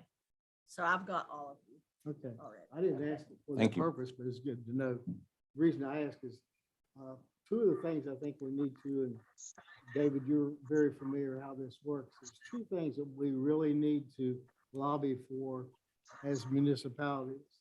One of them is standing on property liens. When it's sold, the courthouse steps, and we don't get a dime of all the liens we've placed. And the second one is try to encourage some movement down there, particularly with the funding the state has through the CARES Act, is some help with demolition of abandoned properties. So, meet with your legislators, do what you can.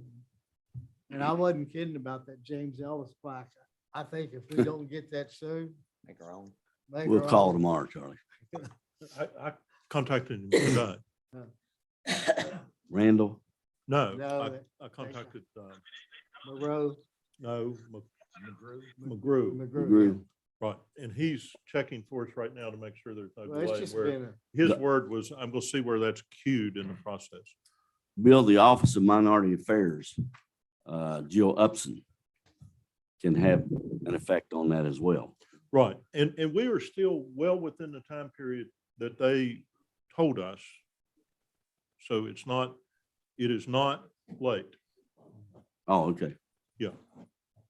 Now, after May, it would be late, but we're gonna find out. Start squealing before then, then. right? Yeah. I'm just impatient, so that's all I had, Mayor. All right. Oh, Anybody? one other thing, I'd like to commend all of the people, our public works guys, EMTs, the fire department, police department, poll workers. I don't mean election polls either. The guys climbing the poles and all that. Help keep everyone safe through the snow we had, and did an excellent job. No complaints from me. Appreciate you. And Agree. yesterday, Law Enforcement Day, so appreciate all people Yeah, thank you. serving in law enforcement. Thank you. That's all I had. Anyone else on, let's see, from Ward 2? No. Couple items here. I was just gonna say something. If you all are running out through East End here in the next day or so, just grab by the old car wash out there, Dave's. Look at all that water running out of there. Just something to keep in the back of your minds with our drainage mitigations.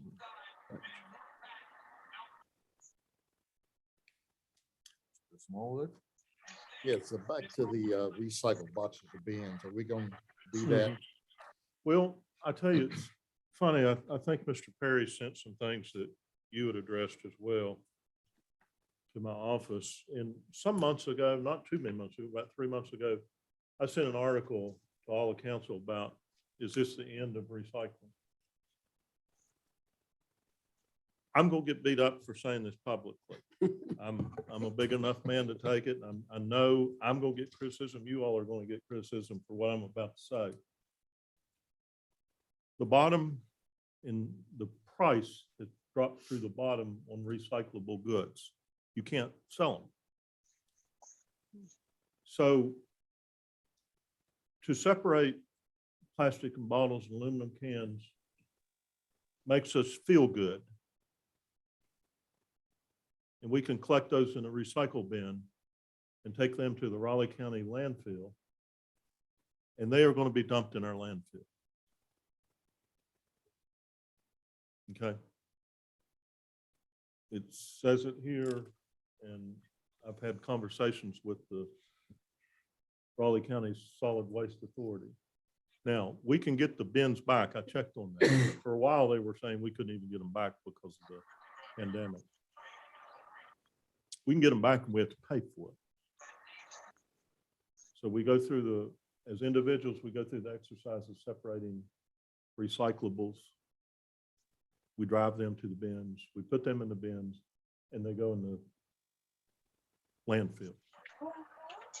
I don't personally see an advantage in that other than making people feel good. Council meeting. Let me try to mute that. So Bill, you said the cost will cost us per bin. I can't remember the cost right now. It was been back during this time So period. we pay a fee. We would have to pay a fee for that, yes. Now, I know that's not popular, and I know I'm gonna come under criticism for it, and probably this body saying that, but I think, and I've said this for some time, I'm as concerned about our environment as anybody else. And I think there's some common sense things we can do. And I believe it's within your all's power to do some things. What disposable items we can buy at the grocery store, plastic bottles, styrofoam cups, plastic bags, all those things. I think that's where it starts. Keep them out of the trash in the first place. Non-deposit bottles. That's what's hurting our environment. We can divide all those up and they'll end up in the landfill. What you're saying is not worth the cost to get the It's bin not back. worth the cost. It has, one of the things used to be that, okay, you're not going to get a reduction or you're not going to get any money for doing your recycling, but the benefit you're going to receive is that it's not filling up the landfill as quickly. So our garbage rates are not going up based on the tipping fee at the landfill because these recyclables are being sold and that's not happening. Bill, so your recommendation's what? I think we need to recycle in a more meaningful way Okay. than dividing the trash. up. Let me say this. I didn't have a strong opinion one way or the other. I don't, I brought it up because one of our citizens brought it up to me. Right. And I would pose this question. Each individual in the county is required to pay for trash services, right? You're supposed to. Huh? You mean every individual? Yeah, okay. Yep. Yeah, Yes. or provide a landfill bill, which Right. means that if I want to recycle within my home, I can separate my cans and go down here and sell them. You And may. plastic and so forth. You might. Okay, that's the only question I have. Yeah. And one other thing while I'm on the soapbox about it, because I think about this a lot, and I'm sorry. But one of the huge things that we miss as a society in recycling, not pleasant to think about, but it's our human waste, our sludge from our sewer plants. There's a stigma attached to that. I think we need to get over it. You can compost that. It does not spread disease. It's fantastic for our property. And I think the common sense approach of our packaging at the grocery store and retail stores and a program to compost and recycle our human waste, which is an ideal product. Fantastic for our property.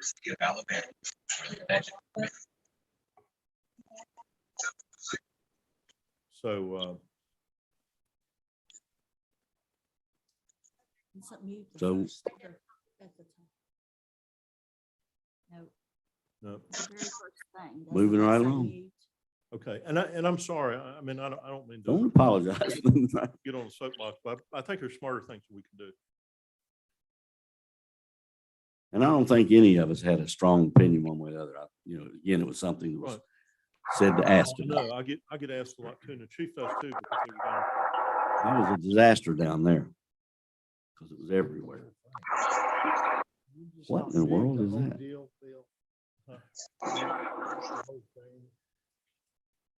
When you right click the first. Wait a minute.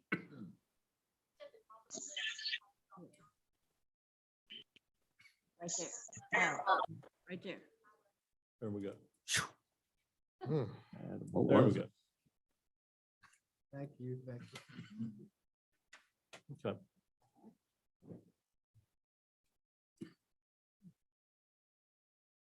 Still back to Charles. Oh, yeah, I'm sorry. Another thing, the old State Farm building. Right. I actually went by this weekend. I'd looked at it before and I meant to have a picture online. Mr. Smallwood, there's ivy growing up on it and there's a couple of trees growing on one side Side of it. facing Oak Hill Avenue Right. next to the foundation. And then there's another tree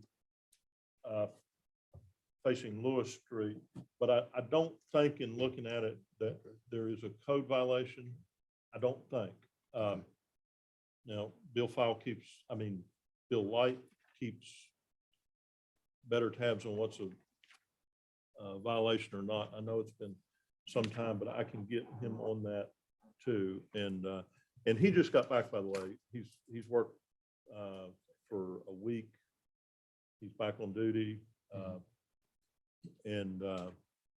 So I will I will get him to look at it, but I don't believe there's a code violation.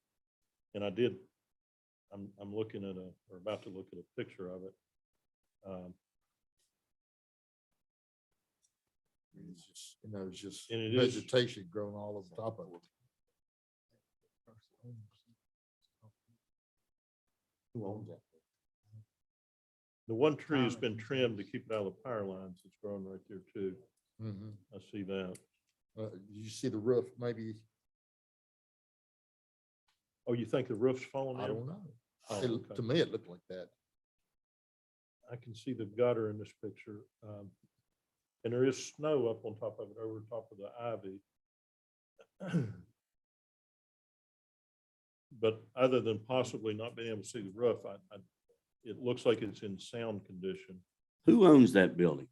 It goes with the apartment buildings that Okay. start right here. So he was here a few minutes ago, right? No, It no, wasn't- he doesn't own them. First Property Solutions, is that right?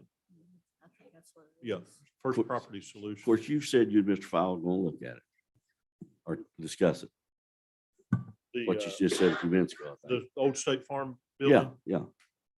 Would it Okay. be possible to write the owner a letter asking that he consider some cosmetics?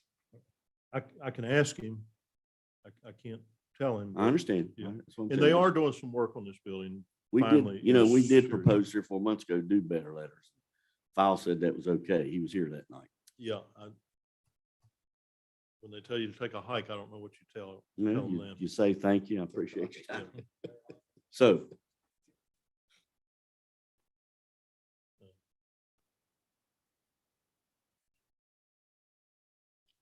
But it does look like a sound building to me, and I don't think there's a violation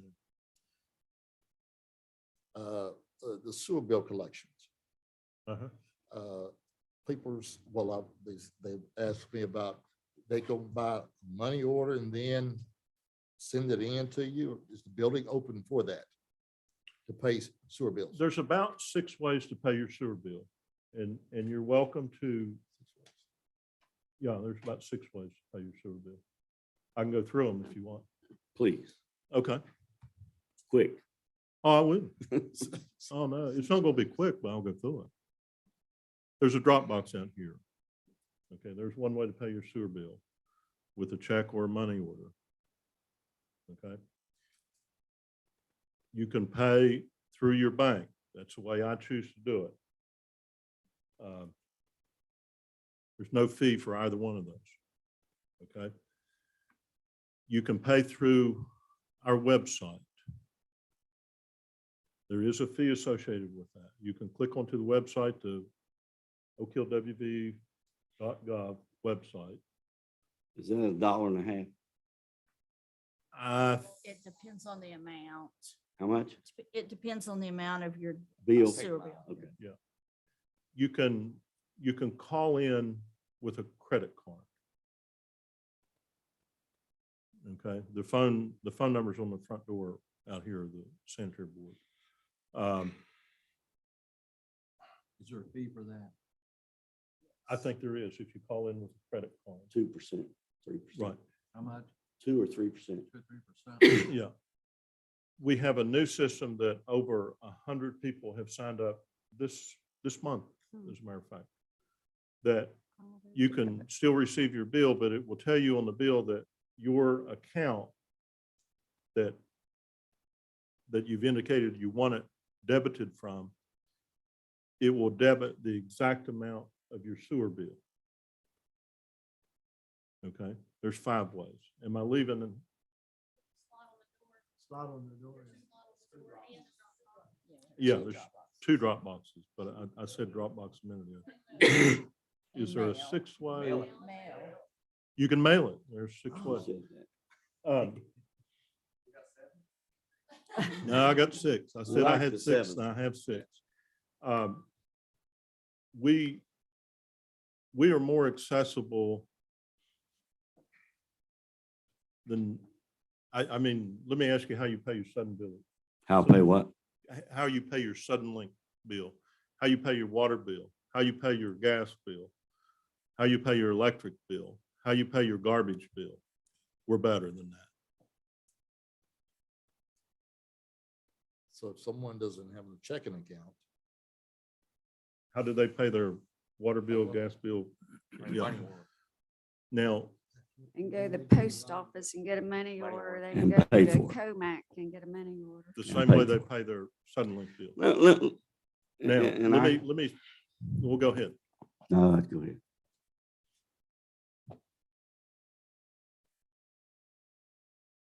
We also, in addition to that, have a really sophisticated way to sign somebody up for new service.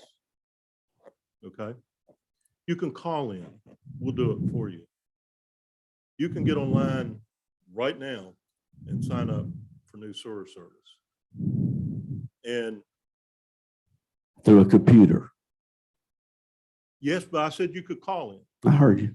Okay, you can call in, or you can sign up like most people do today, Mr. Perry. You can sign up online and it's easy, it's quick. And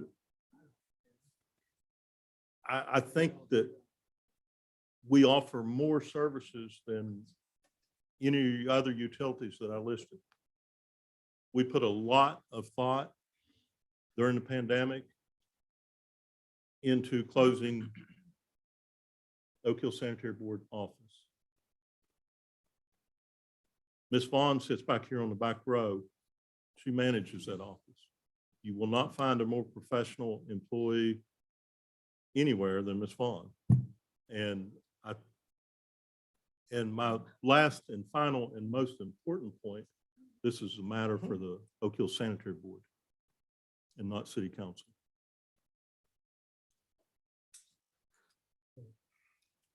You through, Mr. Smallwood? that was just a question. My God. Let me I'm say sorry, again, Man, I just- There's been a lot of thought put into it. It really has. And I appreciate the question. And, let me say I had the question too, because it was brought to my attention. And I continue to say government is to provide service. And we have a population out there, as the media has pointed out, that does not have computers, that do not have checking accounts, that pay 58 cents to mail, whereas if they drive by the box, and they pay for a PO, they pay for a credit card. And I personally don't see the harm in opening that office up one day a week or half a day a week for those persons that like that personal contact. And Valerie is very efficient. I agree with that. But again, I think we have a responsibility to provide service to people, or to allow any service we can provide, as much service to the public. I think we need to consider the public. But that's just a Perryism again. And I'll mail mine at 58 cents a stamp. I pay mine for free. Huh? I pay mine for free. I know you do online banking. Yep. I do mine online. Um, My CPA son-in-law advises against that. The CPA I work across from the hall from advises me to do that. Who has a PhD in I've done it for accounting years. and She's a master municipal clerk and teaches accounting. the treasurer of the Oak Hill Sanitary Board. I believe she But knows with what that she's said, where are we talking going about. with this? I would advise strongly not, but that's not, again, that's the Oak Hill Sanitary Board. That they operate autonomously from this body. And they considered it, along with the many other details, they've considered it every angle you can look at it. I've dealt with professionals like Valerie over this issue. I think it's a smart decision to make. And Kind of like the recycle boxes. We brought it up because the constituents brought it to us. right, and I tell you what, anybody that would like to speak about it, I'll talk to them, because some people may not. We try to educate our customer base on different ways to pay through our billing. But I am glad to speak with anyone, Ms. Vaughn, much more knowledgeable about it than I, is more than happy to speak with a multitude of ways. Or they may appear at council. Well, they can appear at council, but it's not going to do very good. Well, They can appear before the Oak Hill Sanitary Board. I guess we need to get another legal opinion. Another, well, sure, speak to our city attorney. He'll advise you that. We Oak Hill disagree, Sanitary Bill. Board- That's all it amounts to, respectfully. But I'm not going to waste my time on a legal opinion for something I know. That's a Oak Hill Sanitary Board decision. where's that written?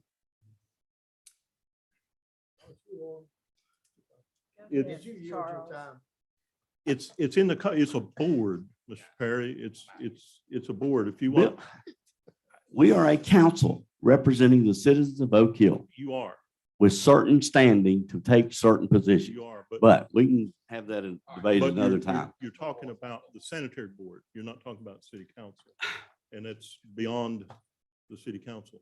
There are things that affect Oak Hill Sanitary Board that council handles, rate increases, fee increases, some ordinances. Those are decisions of council, but the management of council, and I think you have to respect managers.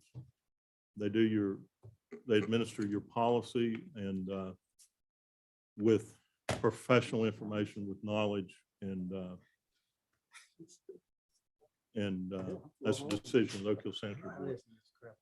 I hope the next issue I have here doesn't go. Do you have anything else, Mr. Smallwood? I think we need some new Christmas decorations. Okay. We'll put those in the budget. I think the last one's cost $90,000. Yeah. Yeah. Now that, Snowflakes are fun. I'm a little bit fuzzy. I can't remember off the top of my head, but I believe that was right, Mr. Kirk. I don't know if you remember. New Christmas decorations. When did we get those? When did we get the We, ones?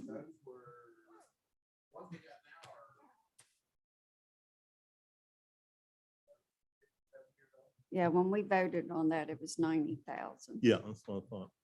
Then we've also added, we bought some other. The accent pieces. That's all I have. I wouldn't recharge mine, but I think he's saying the same thing. Not replace totally, but start integrating some others within as you know, as he brought up before. Are you finished, Mr. Smallwood? Yes, I'm finished. Yes, I am. I thought maybe you had one more comment to make about the sewer bills. but- I have one more comment. I still have one more. All right. I hope the organization Destination Downtown resolve their situation. Yeah. Yep.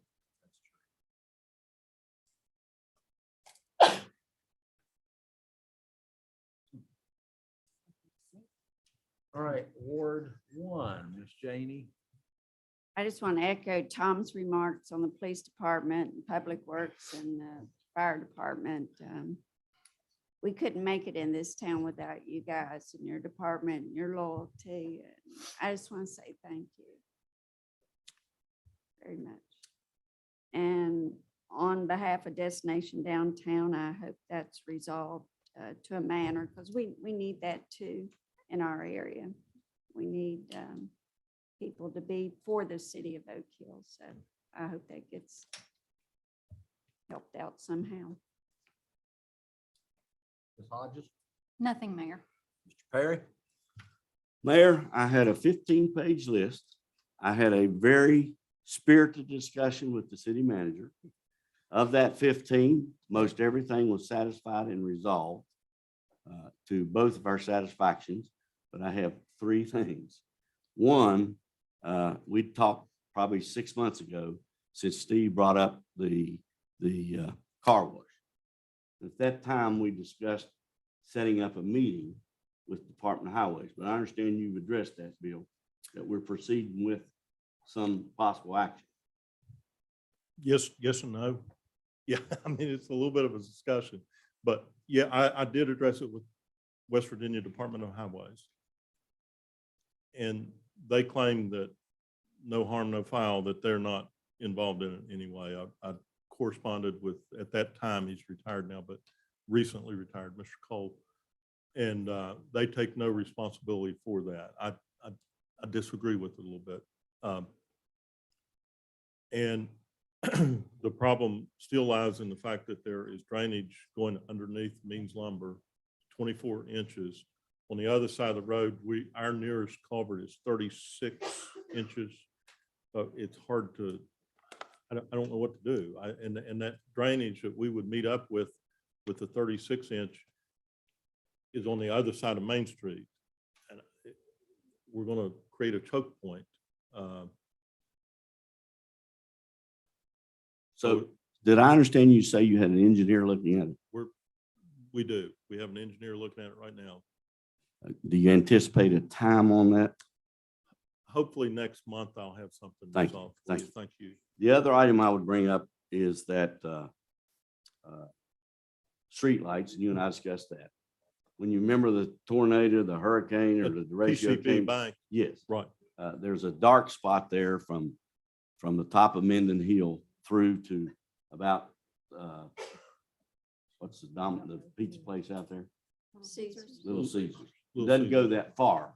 It Right. actually ends right there, probably by Tom Lewis's building. So Right. hopefully you can get with the We have, AEP and get those replaced. They were there to start with. yeah, Mr. Kirk, we have another, you were telling me about it earlier. We have another work order to check on with AEP. We need to check on that one again, but I remember it being submitted. For those right there where that storm blowing down, they were laying out in Main Street. So we'll Yeah. check on that. They put new posts up, but they didn't put the lights Right, back. and we had Christmas decorations on those too, and our Last thing, and it's the second quarter, and it's 3-3. I've been following. But the last thing, I would echo Mr. Smallwood's sentiment that he expressed before and tonight. I don't think anyone is saying replace all of the Christmas lights. okay, That would be a big expenditure unnecessarily. So I think what I feel is, as Mr. Kirk said, replace a few and integrate them within the snowflakes. You know, the candy canes or whatever you decide on, which we could include something in the budget for that. Not all, but we are too, to go hand in glove with what you just said. There's been several Christmas decorations hit by trucks and destroyed. And we're at the end of our surplus. You know, we ordered, I don't know, a dozen extra. And we're at the end of that. What you see up is 100% of what we have. So it's time to start that. And again, I would just say, as everyone got their compliments after our spirited conversation, I compliment the city manager on his willingness to listen, sit down, talk, discuss, debate respectfully. So thank you, Bill. Thank you, And he Mr. didn't Perry. get a red face one time tonight. Did you all notice that? It was close. It's time to adjourn. I've seen it. He was close. Oh, it's time to adjourn. With no other business before the city council of Oak Hill. Oh, I hate to bring this up. Let me back up.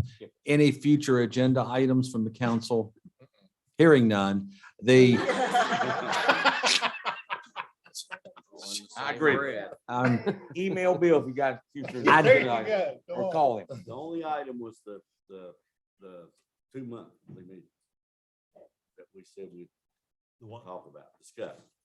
Tom suggested that. I don't know. Meetings, having 2 a month. Oh, yeah. You said we need So to put it on discuss. the next month's agenda. Yeah. With no other business before the city council, of the city of Oak Hill, I declare this meeting adjourned until the next meeting, which is Valentine's Day, 2022. Oh, I can't be here. Danielle ain't gonna let me be here. Yeah, that's right, 5:30. 5:30.